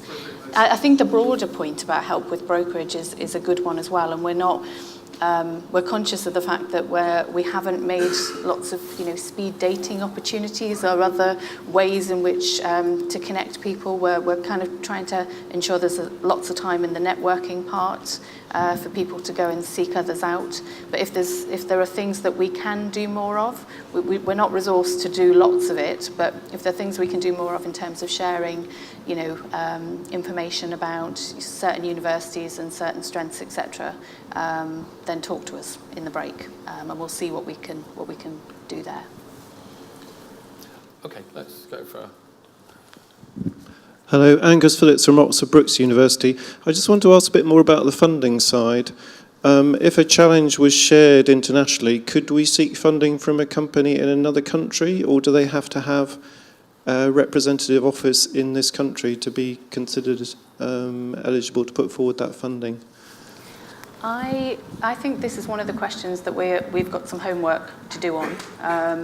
I suspect that we will need the business to have a base in this country, but I'd almost like us to take it away and do some homework on that if that's possible, because somebody else had obviously raised a similar question earlier, and I think it's something that we haven't got down into the detail of that we need to do so quickly. So how would we get that feedback? You'd revise the document, or you put forward? What we're going to do is there'll be a detailed FAQ. We've purposely not put that out yet because we wanted to do a couple of the events and hear the questions and the sorts of things you're asking, because you're really helping us to identify all of the questions that we're not managing to think through in that level of detail. But we will put that out. What's the plan for that? Yeah.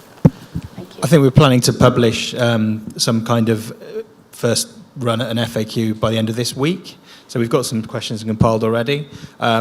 as Julie said, these events are going to be enormously helpful for us to populate that document. So what we're going to do is try and go through a process where we look at the kind of questions we're being asked. And if we think that it looks like there's a massive gap in the actual guidance document, we may do a reversion of the guidance document, but then we'll make sure that that is announced and everyone knows there's a change going to it. But in terms of questions that may be slightly more specific or may be slightly tied into a specific sector or something, they may go in just into the FAQ document, but then that will be sort of regularly updated and again version controlled when we have updates on it. Okay, thank you. Right.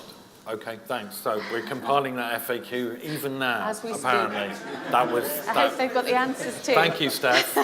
Keep writing. We're doing it on a clipboard as we speak. I think probably we've got the last two questions, because we're going to have to. We have our panel where some of these things will come up. So lady, very, very straight arm, very kind of insistent there, and then I can take one more. Which will be from this side, from there, yes. Hi, Jeanette Steamers, Kings. In terms of partnerships, I mean, what should the balance be between, some industries have a higher sector of publicly funded industries, so like museums, galleries, libraries. So in terms of the balance, I mean, how should we achieve a balance between industries that are kind of more supported by public money and whose goals perhaps are not always so clearly aimed at sort of commercial products and goals, and sort of the SMEs that you seem to be highlighting. I mean, some clarification there would be really helpful. Thank you. I guess that comes back to what is the community that you're working within? What is the cluster? So if that cluster is characterised by a large number of publicly funded institutions, then that's what it is, I guess. I would encourage you then to look at the businesses that support that sector and derive commercial value from it, rather than just working in the sector per se. Yeah, I think that's right. So in very blunt political terms, you have to be conscious of an allergy to the subsidised sector in the growth strategy in general. And that's very unsubtle politics, but it is true. So I think if, as Andrew's saying, if you're able to respond in the context of cultural institutions and you're able to explain where the growth and those jobs potentially are, and as somebody who's run an opera company in my life, I'm entirely up for the cultural investment piece. But if the outcome is predominantly cultural value in AHRC terms, or is about only the resilience of public funding and the reduction of public funding, I think you're going to find yourselves in a challenging situation when it comes to peer review. And we may as well be clear about that. It cannot be just those things. I was on the board of one of the hubs. The hubs had a focus in a broader way than this investment, and therefore could be more involved in that kind of activity. But I think it just behoves us to keep in our heads, it's a different kind of money with different strings. It is not, to paraphrase somebody, a very senior political advisor while we were getting this money through, it's not about building new cultural institutions, and it's not just about the resilience of cultural institutions. Now, this room understands more subtly the interdynamics of creativity, creative industries, commercial, and the subsidised and subsidised sector. So if you take the theatre business, for example, the extraordinary interoperability between the subsidised and the commercial sector is probably understood in this room, probably less so in the world of the industrial strategy. So I think just be very clear in a bid like that where that end growth is, where that innovation is leading, and how it's leading to those underpinning objectives. It's better in a way to take out the pure cultural expectation and see if the rest of it stands up, and then make it clear that the cultural aspects of it add extra value, which is even better. But if you don't have enough of that sort of growth innovation value, the cultural thing won't make it work on its own right. Okay, I'm going to take the one last question from there, and then we'll move on to the panel. And I was going to go the row in front, actually. Thank you very much. Jane Harris from University of the Arts London. I don't know if you can hear. Yes. Really just thinking about the call for future skill sets and the long-term nature of the potential of this call. And so therefore, two questions as to whether this would have scope for PhD funding, ECR support, possibly industry partnered ECR or PhD funding. What was the thinking on that? Okay, so we're not allowing as an eligible cost PhD funding, partly because of the nature of the duration of funding. It would be one cohort. What we do want to see is a lot of kind of movement between our doctoral training centres, ours and other Research Council doctoral training centres, in the form of placements and other opportunities with these once they're established, the R&D partnerships. So we definitely see opportunities for PhD students, but not necessarily new PhD funding. In terms of other training and skills development, yes, absolutely, there are ways in which some of that can be costed in, including the contribution that's made from the HEIs. So if there was, for example, a taught master's course with industry involvement, we don't fund masters and standalone masters, so it wouldn't be a cost you could put in for the funding that we provide, but we're very open to the fact that the contribution might include that sort of funding. And then again, other forms of training and skill development, both engaging researchers and early career researchers you've mentioned, but connecting them with business, and that kind of two-way flow and movement between sectors would be welcome. Okay, thanks. It's really, really helpful. So some of those questions, I think, will, as you've probably recognised by now, we need to come back to with more complete answers, but that's really, really helpful. What we're now going to do is have a panel, which Anthony is going to chair. So if we could discreetly, Julie and Dylan, leave the stage, and I will be going too. And if we could come up with, can I just start on that? Thank you very much. Sorry. So we've got Graham Jack, who's the CTO of Double Negative, obviously one of the UK's and the world's leading graphic special effects houses. Professor Lucy Kimbell, please come up and join us on the stage. Lucy's been a designer. She's set up businesses. She's taught at business schools, and who knows, lots of other things too. But I think Lucy has particular insights about some of the multiple disciplines we need to bring together to do this. And Paul Gerhardt from the BFI, and obviously as the UK's film body coordinating the industry, has a huge interest in how these partnerships might develop to support the screen sector. Anthony, your chair. Thank you. Am I microphoned on this one now? I can't tell. Hello, while we wait for Paul to be wired for sound. Hi, Paul. How are you? Good. Thank you for joining me. I'm going to start with a very broad question. So, what do you make, Graham, I'm going to start with you. What do you make of what we're trying to achieve? Is it a good and necessary activity?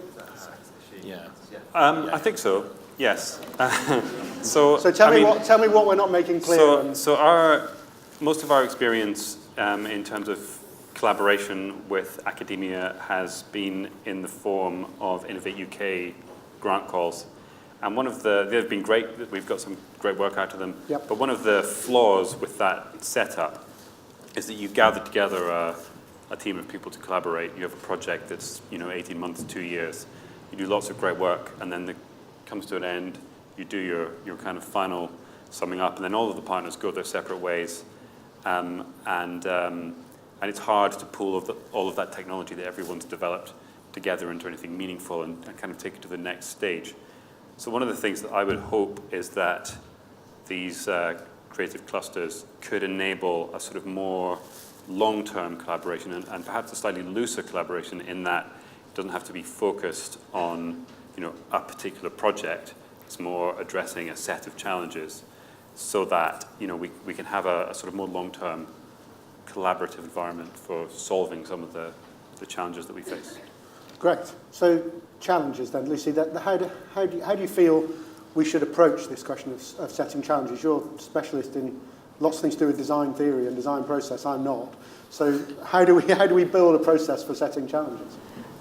So to answer that, there's several different ways of thinking about that. There's the methodological, how do we actually do it? But before that, I think we should think about the different kind of worlds that the partners might exist within. Okay. And central to this call is bringing together entities who have very different worlds and ecosystems, where knowledge means something different, how knowledge is created, how it's operationalized, how it's used, how it's validated. So on the level of the worlds that they're part of, the knowledge, what knowledge means, and then so bringing consortia together, you have to actually acknowledge those potentially quite large differences. So the how you do it methodologically, I think, requires this sort of broader set of questions. And I think the AHRC has already investigated this, for example, through the Connected Communities programme. I think Kerry Facer's, the report that they did on that, indicates some of the problematics of doing co-production with different kinds of cultural or creative organisation. But also, similarly, other research councils, ESRC has a report on co-production from a couple of years ago, and a project that myself and Guy Julia from Brighton and the V&A did, tried to address some of that as well. So there's lots of ways of thinking about how you bring together the different worlds of the partners, the different assumptions and sort of understandings of knowledge, and then the actual practical, how would you constitute the consortium and how it might change over time. So how, to respond to Graham's question, how would a consortium, a partnership, keep it loose enough to be able to respond and to be able to develop in that way? And how do we not measure it out of existence? So Guy Julia and I, in this project we did commissioned by the AHRC called Proto-Publics, which was very small scale, but tried to address these questions. We brought together arts and humanities researchers with some social scientists, with people involved in the social in different ways. Social design was the main topic. We propose that there's a kind of two-stage research, so drawing on agile terminology for those of you familiar with software, ways of working, so that you recognise that there's different stages, and in your first phase you might bring together and prototype your consortium, its questions, its challenges, its methods, its data sets, its activities, and then you might have a second phase where that's actually quite different, so the construction or the architecture of your project and its timescales requires careful thinking, and there is some research literature to help with that. And so Graham, if you're listening to that, and that from my life as a producer in games and telly and all sorts of things, that sounds like making a project to me. That sounds like you start out in a place, you think you roughly know where you're going, and then you end up going somewhere different. So what hasn't worked previously in research collaborations, with you? Don't need to name any names or tell us how much it cost, but where does that fall down? Because what Lucy is saying, I think what Lucy's saying, it definitely rings true that you have organisations with very different ways of thinking, who operate on very different timescales, and trying to bring those together to kind of come up with to achieve a common goal can be challenging, and maybe that's something that's not thought about and addressed enough. Some of the projects that we've done, for us, a visual effect project might be an 8-month project. The longest might be 12 months. That's the sort of cadence that we think on, whereas with the universities and HEIs, they're kind of looking at much longer term research. So trying to balance those two goals has been where we've seen challenges. And so how long might you have to put together a project? From a can you do this to a start? Is that another challenge, that the timescales of getting things going are different between the industry and the HEIs? Possibly, yeah. I mean, yeah, in terms of a research project, I think that the challenge there is just that the HEIs have, they do this all the time, whereas for us, we haven't got a large standing body of people who are good at putting grant proposals together. Right. So that can be a challenge. So Lucy, I think you'll be hopefully pleased to know that it should be clear in the call document that we have left open the option that the way you define your challenge might change quite significantly from a very broad challenge into a sequence or set of more defined challenges.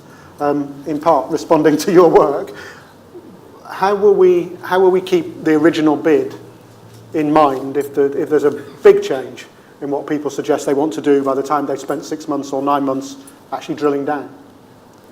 So I think your emphasis on existing clusters and existing sets of relationships is helpful, but also leaving space for recognising emergence and change, and space for smaller emergent companies. There's the group who spoke earlier. Yeah. And also recognising the inequalities that might be there. There might be clusters set up in particular ways with historical investments and lack of access to some communities, some genders, etc., etc. So recognising the value of existing clusters and how they work, but also recognising the sort of ethical requirements to be open to emergence and be open to transformation and new kinds of ways of working.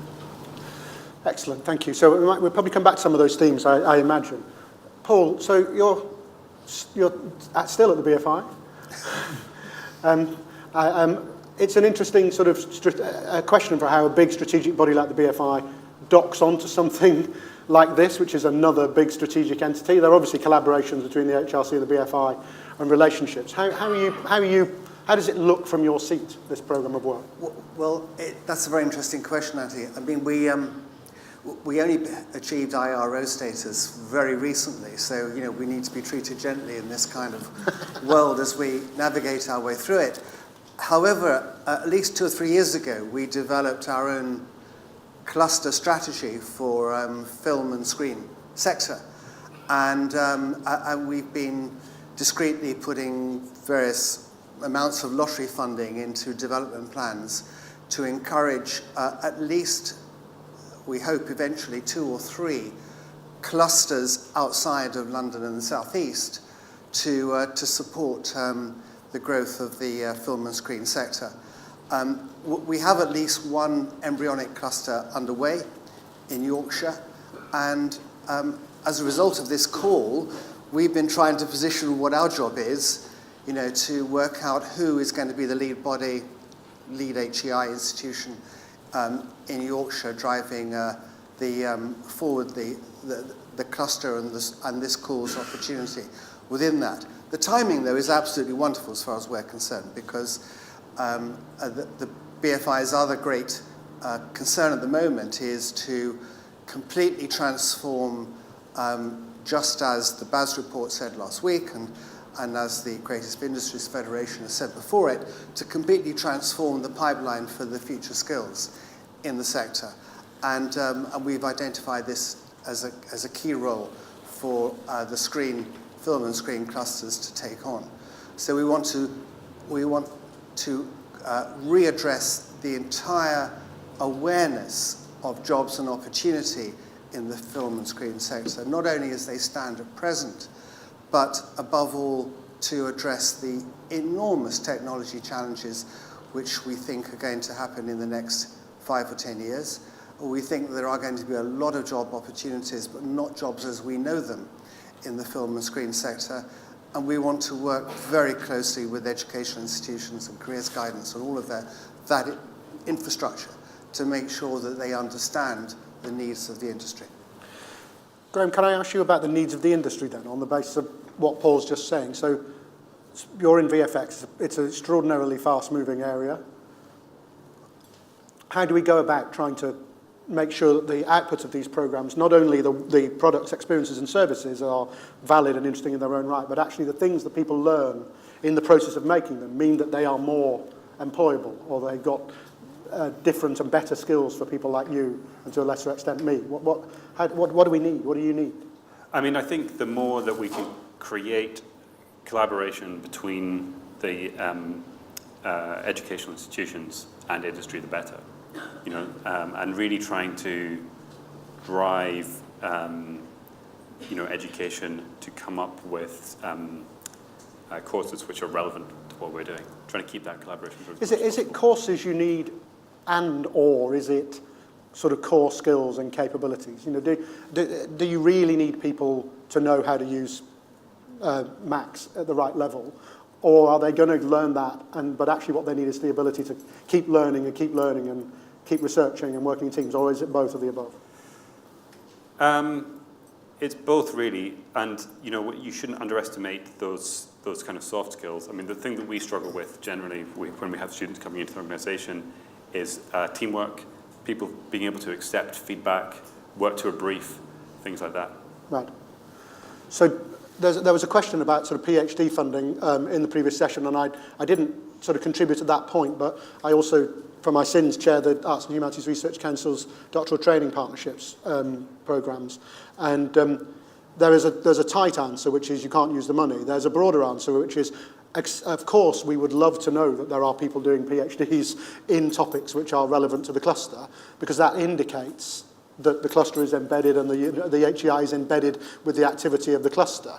But also, I've seen lots of research suggesting that higher level research skills, master's degrees and above, are becoming an entry requirement for large parts of the creative industries.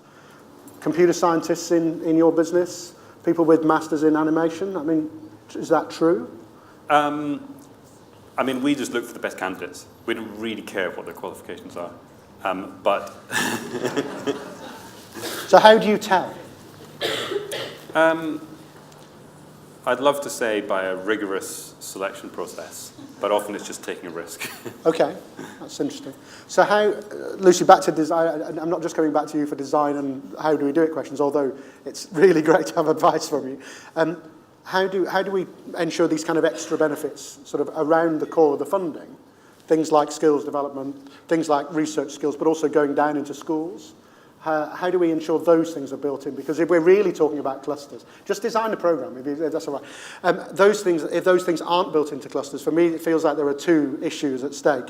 One is how deeply embedded are those HEIs in the clusters if they aren't working with local schools and possibly FE institutions? And two, are we really building the long-term sustainability of the companies in those clusters if we're not giving them a supply base of skills? So, if I may, I'd like to address the elephant in the room, which is other government policies. Oh, yes. Now, steam into that as quickly as you like. So, I mean, you're centering this on challenges faced by industry, yeah. Right? So, why do particular organisations and sectors and subsectors face a challenge? What is the nature of that challenge?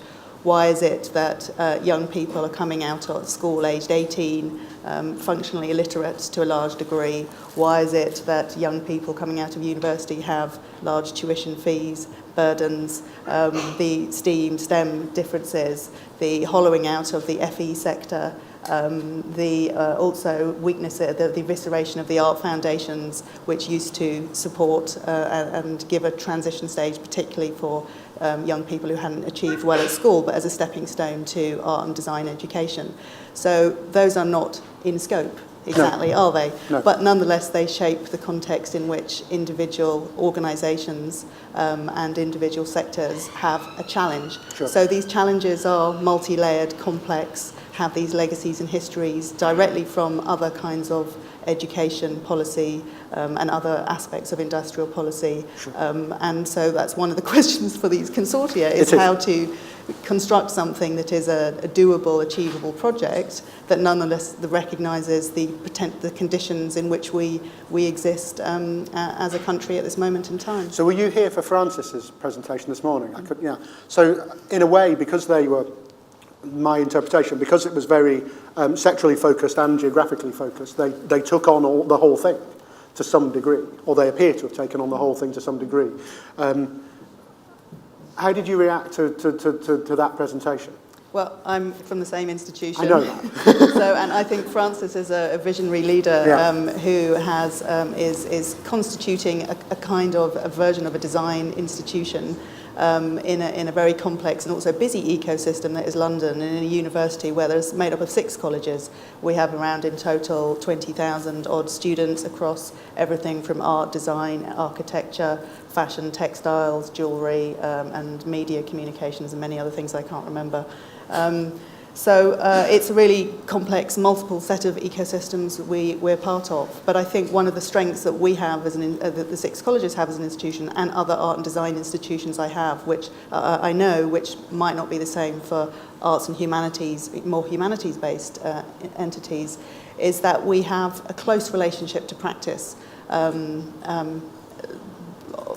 Young people coming out, and not just young, but often young people coming out, who then go on to get hired in firms like yours, or set up their own thing, come back and work as an hourly paid lecturer, an associate lecturer. There's a lot of fluidity and closeness with the sector, which might look like knowledge exchange sometimes, which can be viewed as knowledge exchange or sites for research and so on. So. I'm not really answering your question, other than saying but there's a huge resource there, and I think Francis and other senior staff inside art and design schools are trying to grapple with the potential that comes from art schools and their historic. For me, they're studios for society. Within Central St Martin's, which is one of the other constituent colleges of UAL, there's an emphasis on CSM Public, noticing both student interest in working on public and collective problems and issues, close working relationships, partly funded by the AHRC with, for example, London Borough of Camden and other local government, bits of local government. So there's a whole set of things that are very close to creative practice that are in art and design institutions that aren't necessarily visible as research, but are opportunities to intersect with some of these clusters. And there's something underpinning, for me, there's something underpinning what you're saying, which is to do with sort of porosity, to do with a two-way, a kind of permanent two-way relationship between the sector and the institution, which isn't the same, or maybe not coterminous with, but it's got relationship to whether or not you have a strategy for the sector or the creative industries, but it's not the same as. There's a sort of top-down and a bottom-up piece. Paul, that feels quite like the future skills in film sort of agenda, where you have a sort of top-level strategic, where you're also deeply involved in, not delivery exactly, but at least the sort of support of delivery and some of the funding of delivery. Yes, I think so. And I must say, I thought France's presentation was really inspirational. And I think, you know, in the film and screen sector, we can learn a lot from the way they're approaching their own particular industry. I think that the challenge in film and screen is that we are dealing with industries that are polarized in terms of size and magnitude and their role within the sector. So, you know, crudely speaking, we have very small companies creating independent British film, and we have very large-scale studio inward investment that has a quite different call on skills and a workforce. But one of the things about the cluster program and this particular call as well, which I think is very helpful, is that it enables us to pull together different programs we're all already involved in. So, for instance, we already have a network of 10,000 plus film clubs attached to schools throughout the UK. We also run a program of careers awareness in the film sector for 16 to 19-year-olds, which is selective and very successful. And as Anthony alluded to, we're about to award a nearly £20 million skills fund to support the new needs of the film and screen sector in the next 4 to 5 years. This cluster approach and this bid enables us to pull all of those programs together in one particular area, and that's something that's going to be very much, we're going to address very urgently. So, at risk of writing a partnership MOU with you on the panel, how might the BFI work with this programme? Is it that everybody in the room who might want to do something in your sector comes individually, or how do we do this? We will certainly have already taken the initiative in contacting our HEI contacts in those areas where we are trying to develop film and screen clusters. But that doesn't mean to say that we're not open to collaboration with almost any other initiative. So it's one of those areas that just comes down to the time and resource that we have available and how we can make sure that it fits into our own BFI screen sector strategy, which was published last year and which is probably worth reviewing to make sure that we're touching the right topics. Great. So, and that's interesting. That's an action for some people in the room, I'm sure. Graham, I'm going to come back to you for sort of practical questions about, you've been involved, I know because I assessed some of them, in Innovate UK bids in the past. In practical terms, on the ground, what's different in the way you work when you've got a research project happening, and what's different, do you think, for the collaborators that you have from the kind of research world? You know, where do they come out of it thinking, oh, I learned some really interesting things there that I didn't know before, or I operated in different ways? And then I'm going to ask each of you that question, then I'm going to ask you the reverse of that question.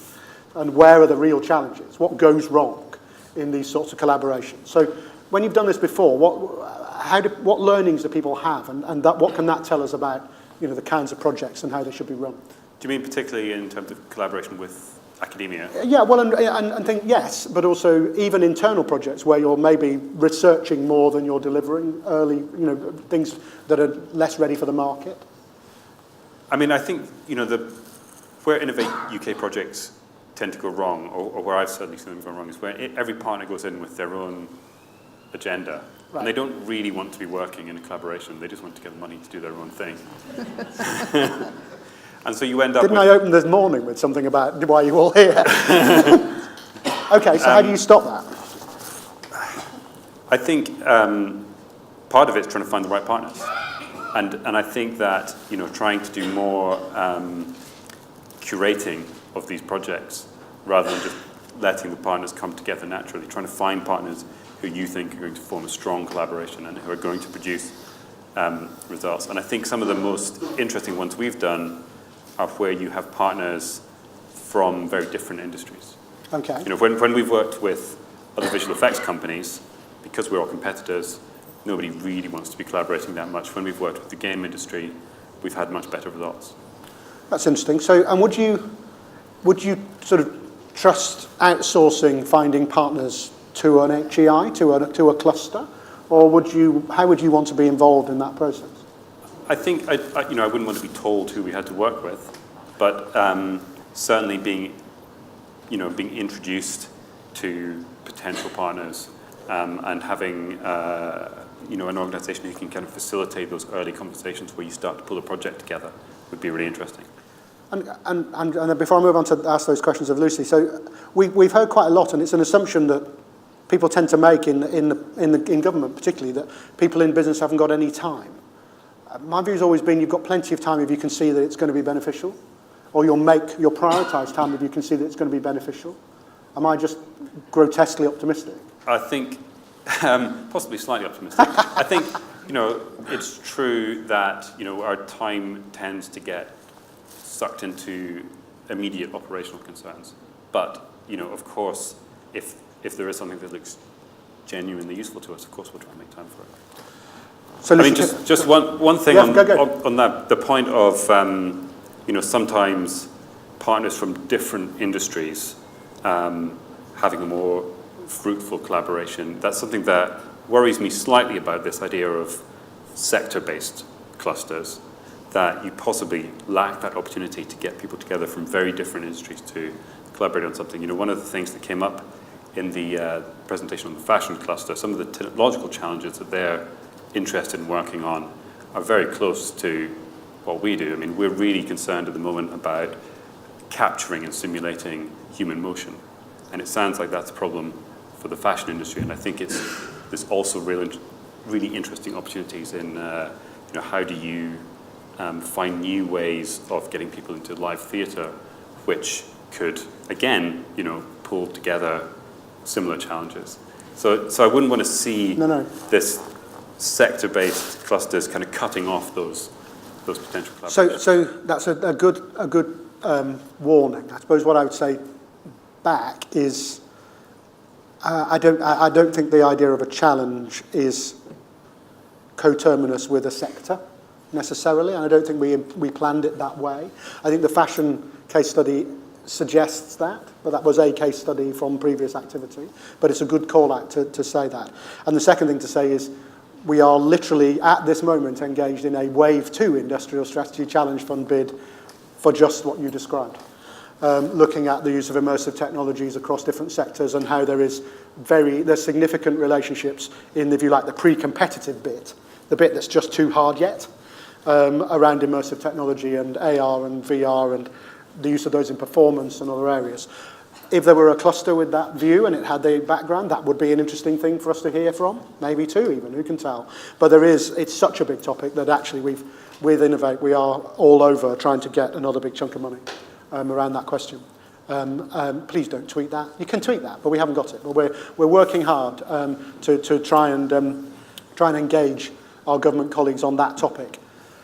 Lucy, I'm going to take us back just a little step to that kind of successes and failures and difficulties of collaborating inside clusters and R&D projects. There are kind of very big answers to that, but we be a bit personal. What success, when you've been involved in these projects, what's been the driver of success? And when they've not gone as well, what have you learned most from? So UAL is currently a partner in a European-funded project about business models in arts organisations with many partners from, in total, 8 European countries. Right. So it's not research, it's a collaboration project within which we have a research and evaluation role with a range of arts-type organisations from funded networks through to micro theatre companies. One of the things that has been some learning from that project is the importance of a clear governance structure and leadership and how that plays out with people who sometimes don't necessarily think of themselves as a leader, really being an effective leader in a complex collaborative project. So having somebody who's been involved in painful projects, construct some of that governance, and building a culture of accountability through active leadership that's quite distributed in the project is probably quite helpful. I just pause there for a second. So is that difficult to do in an HEI? I think HEIs think they know how to do it. And do they? I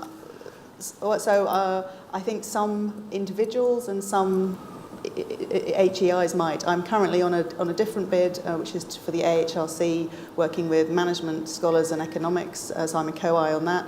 I've been incredibly impressed with the attention to governance and accountability that's built into how we're constructing that project. So what do you think the consequences of, Julie said this earlier in detail in AHRC terms, but what do you think the consequence of the leader of a cluster potentially being a traditional academic with a referable list of publications, or absolutely not being that, or some combination of those? What is that an interesting idea from us, that it doesn't have to be a traditional academic? Because I'm not sure until recently the sector had heard that message.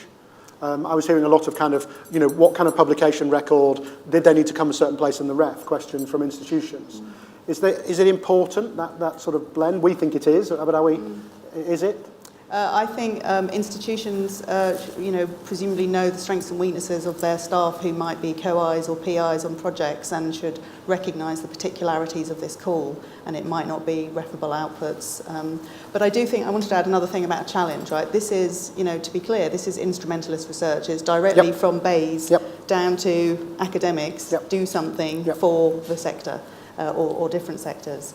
And yet, the question I try and hold for myself in the projects that I do is, to what extent is there a space for some criticality within that, even if you're doing something that is trying to deliver a version of, a part of the current government's strategy, and you might have all sorts of perspectives on the current neoliberal condition and so on and so on. But is there a space that you can do something useful for organisations in the sector and think about sustainability, support sustainability of entrepreneurs and practitioners and so on, as well as maintaining a space for some critical thinking and the contribution to building knowledge in different disciplines. Yeah. I do think that is possible, but I recognise that different academics have different takes on that.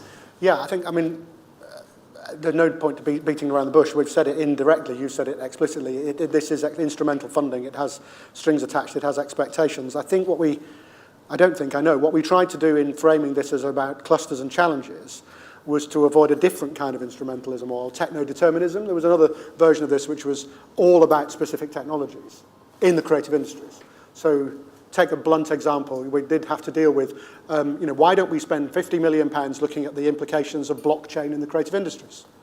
Well, why don't we? But that's probably not top of the list. So there was another dynamic playing against this, which was very technologically determined, because this is an industrial strategy, but there's some fairly big names in the academic world have come out and said, well, it's an industrial strategy, but it's still really a technology strategy, and it's still quite an old-fashioned industrial strategy.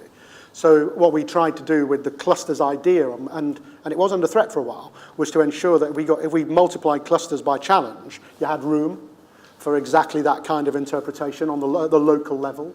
So and that plays to something like the kind of place-based development sort of regeneration agenda as well. If you can play them both in and interleave them, I think you've got a really strong bid.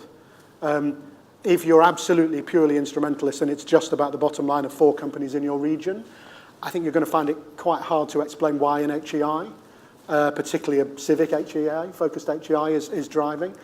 But one of the reasons, and I can say this because I'm not an official, the call looks softer than often they do. It's precisely to give you the opportunity to tell us those things and play them in.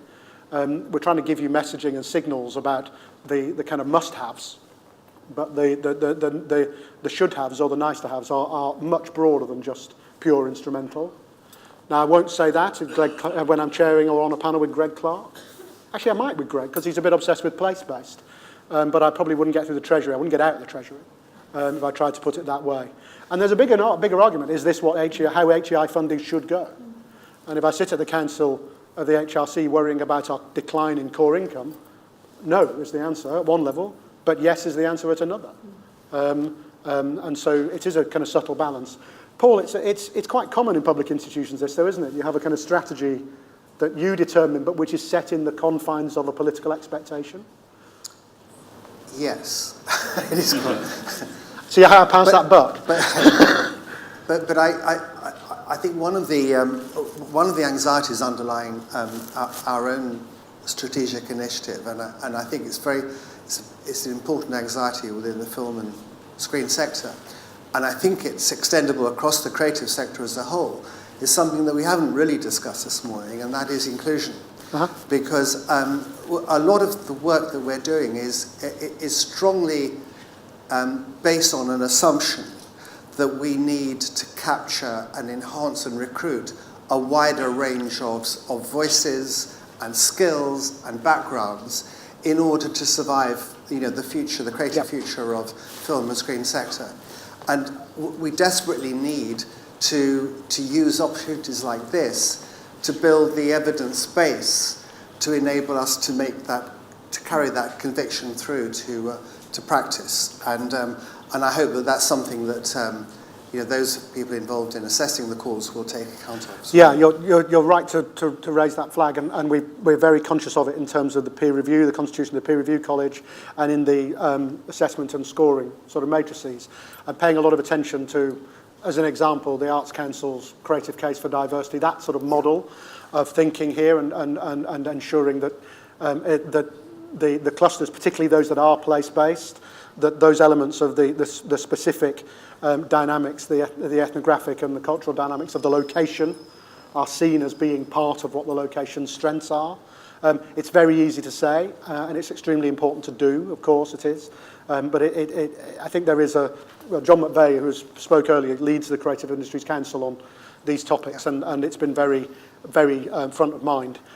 We've had a number of conversations with HEIs around meetings, wanting to ensure that we were conscious of that, and we are absolutely conscious of that. I would just play back again that emphasis on, as Lucy described it, the kind of instrumentalism piece, the sort of growth piece. It can't purely be about the cultural inclusion agenda, but of course the two go hand in hand. I've just been given a 3-minute warning, so I'm going to just come round the group and ask you for a piece of advice, if I may. The sort of top piece of advice. Because I actually did literally wake up in the night thinking, oh God, if this goes wrong, I'm going to be in front of the Public Accounts Committee in 4 or 5 years' time as the chair of the programme board. So top piece of advice to make sure that it works, this programme, and therefore that I don't, and none of us end up in front of the Public Accounts Committee. Top piece of advice, Graham. What would you do most in my chair? So I was thinking about this on the way in this morning, and kind of what I would want to hear and what I would want you to do. And I think you've kind of covered it, which is avoiding buzzwords and focusing on problems. Because I've been to so many of these kind of government-related funding things, and it's great to be at one where somebody hasn't mentioned Internet of Things, big data. You did say blockchain. I know, but I was taking the mickey, as I said. I was, to be fair, I was taking the mickey at the time. But yeah, it's really good to see something that is focused on problems and challenges and how we solve them, rather than ticking off technology buzzwords. Okay, so you're going to hold me to account to make sure we actually do that, and we don't drop back into buzzwords and HEI structures and all of that stuff. Okay, I'll take that one. Lucy? recognise the hard work involved and the resources required in doing multidisciplinary and interdisciplinary research across disciplines and across institutions, being open to a diversity of partners in that. Don't just assume it's structure it in the way that you would ordinarily, so work with data scientists, work with management scholars who have got absolutely lots to say about these topics, and recognise the work required and the resources required to do really effective, meaningful co-production with a diversity of partners, and put resource aside for all of that and appropriate governance structures in place. Yeah, wow. So, I mean, you're yeah, all of that. So we haven't done as much of this as you have, and so that sounds like that was the best pitch for involvement in the governance structure I've ever heard. There's lots of work we don't need to reinvent, isn't there? And it's becoming increasingly clear to me that there's a lot of stuff that's probably not in the AH domain, that isn't mostly in the AH domain, some bits, that we don't need to reinvent here on exactly those topics. I'm going to drill down. 1B, governance. How do we avoid governance strangling the partnerships or the programme? What are we got to do to make flexible but accountable governance? Question 1B. I'll come back to you if you like. I'll go to Paul. Paul, your one top bit of advice for me, and then I'm going back to Lucy on governance. Okay, so a very simple one. I don't assume that the objectives that you share at the beginning of a project or the time you put in a response to this call are going to stay shared right the way through. Keep coming back to them and reaffirming them and ensuring that you have a shared understanding of what they each are. Excellent. Which sounds like an argument for flexible and agile governance. Yeah. I mean, so KPIs, but allow them to change? If the project is constituted as an opportunity for all partners, recognising their different scales, different intensities of how they work and when and where they work, constructing that intelligently together, so it's a collaborative, the project itself is a collaborative prototype that changes, right. Rather than, yes, and there's KPIs, and one of your things was measurable, etc. You need to have that, but you need to have a shared sense of we're going on this journey or through this inquiry together, and recognising the different stakes that it has for different partners. For a co-I who's an academic with a load of peer review thing, that's maybe produces some of those along the way. Yeah. For a medium-sized business, it produces different kinds of outcomes. So really early on, recognising those different outcomes, which, yes, produce some KPIs, but it's more about the shared sense of inquiry and learning together. Excellent, really helpful. So I've just had a masterclass in how to put a programme together, which I'm really grateful for. I hope it was interesting for you. I think we're going to call it a day there and move to lunch or the end if you're not staying on. Can we put the timings back on? I can't, but somebody can. Yes, somebody will. The timings of the call. I'd like to say thank you while Julie does that to Dr.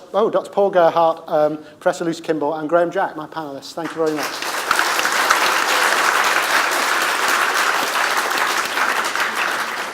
Shall we stay here till they finish? Let's do that. Julie, it's over to you. So just a very, very quick thank you from me for the speakers, for all of the team organising behind the scenes. I'm really only saying this for the benefit of those of you that are now departing, because I know quite a few of you are staying on for this afternoon. There's now lunch available for those who are staying on. And also we'd ask, if you don't mind, those of you that are staying on, if you could just touch base back at the registration desk at some point during the lunch phase so that they can make a note and know who's coming this afternoon and that everybody's here. That would be really helpful. For those departing, next from us you'll hear more information on our website, an FAQ document by the end of this week that will gradually continue to evolve during the course of these events. But if you do have any questions, there's also our contact details, which are also available on the website. So come to us and ask the questions that you've got. You're helping us continuously shape the programme. So thank you again. Thank you very much.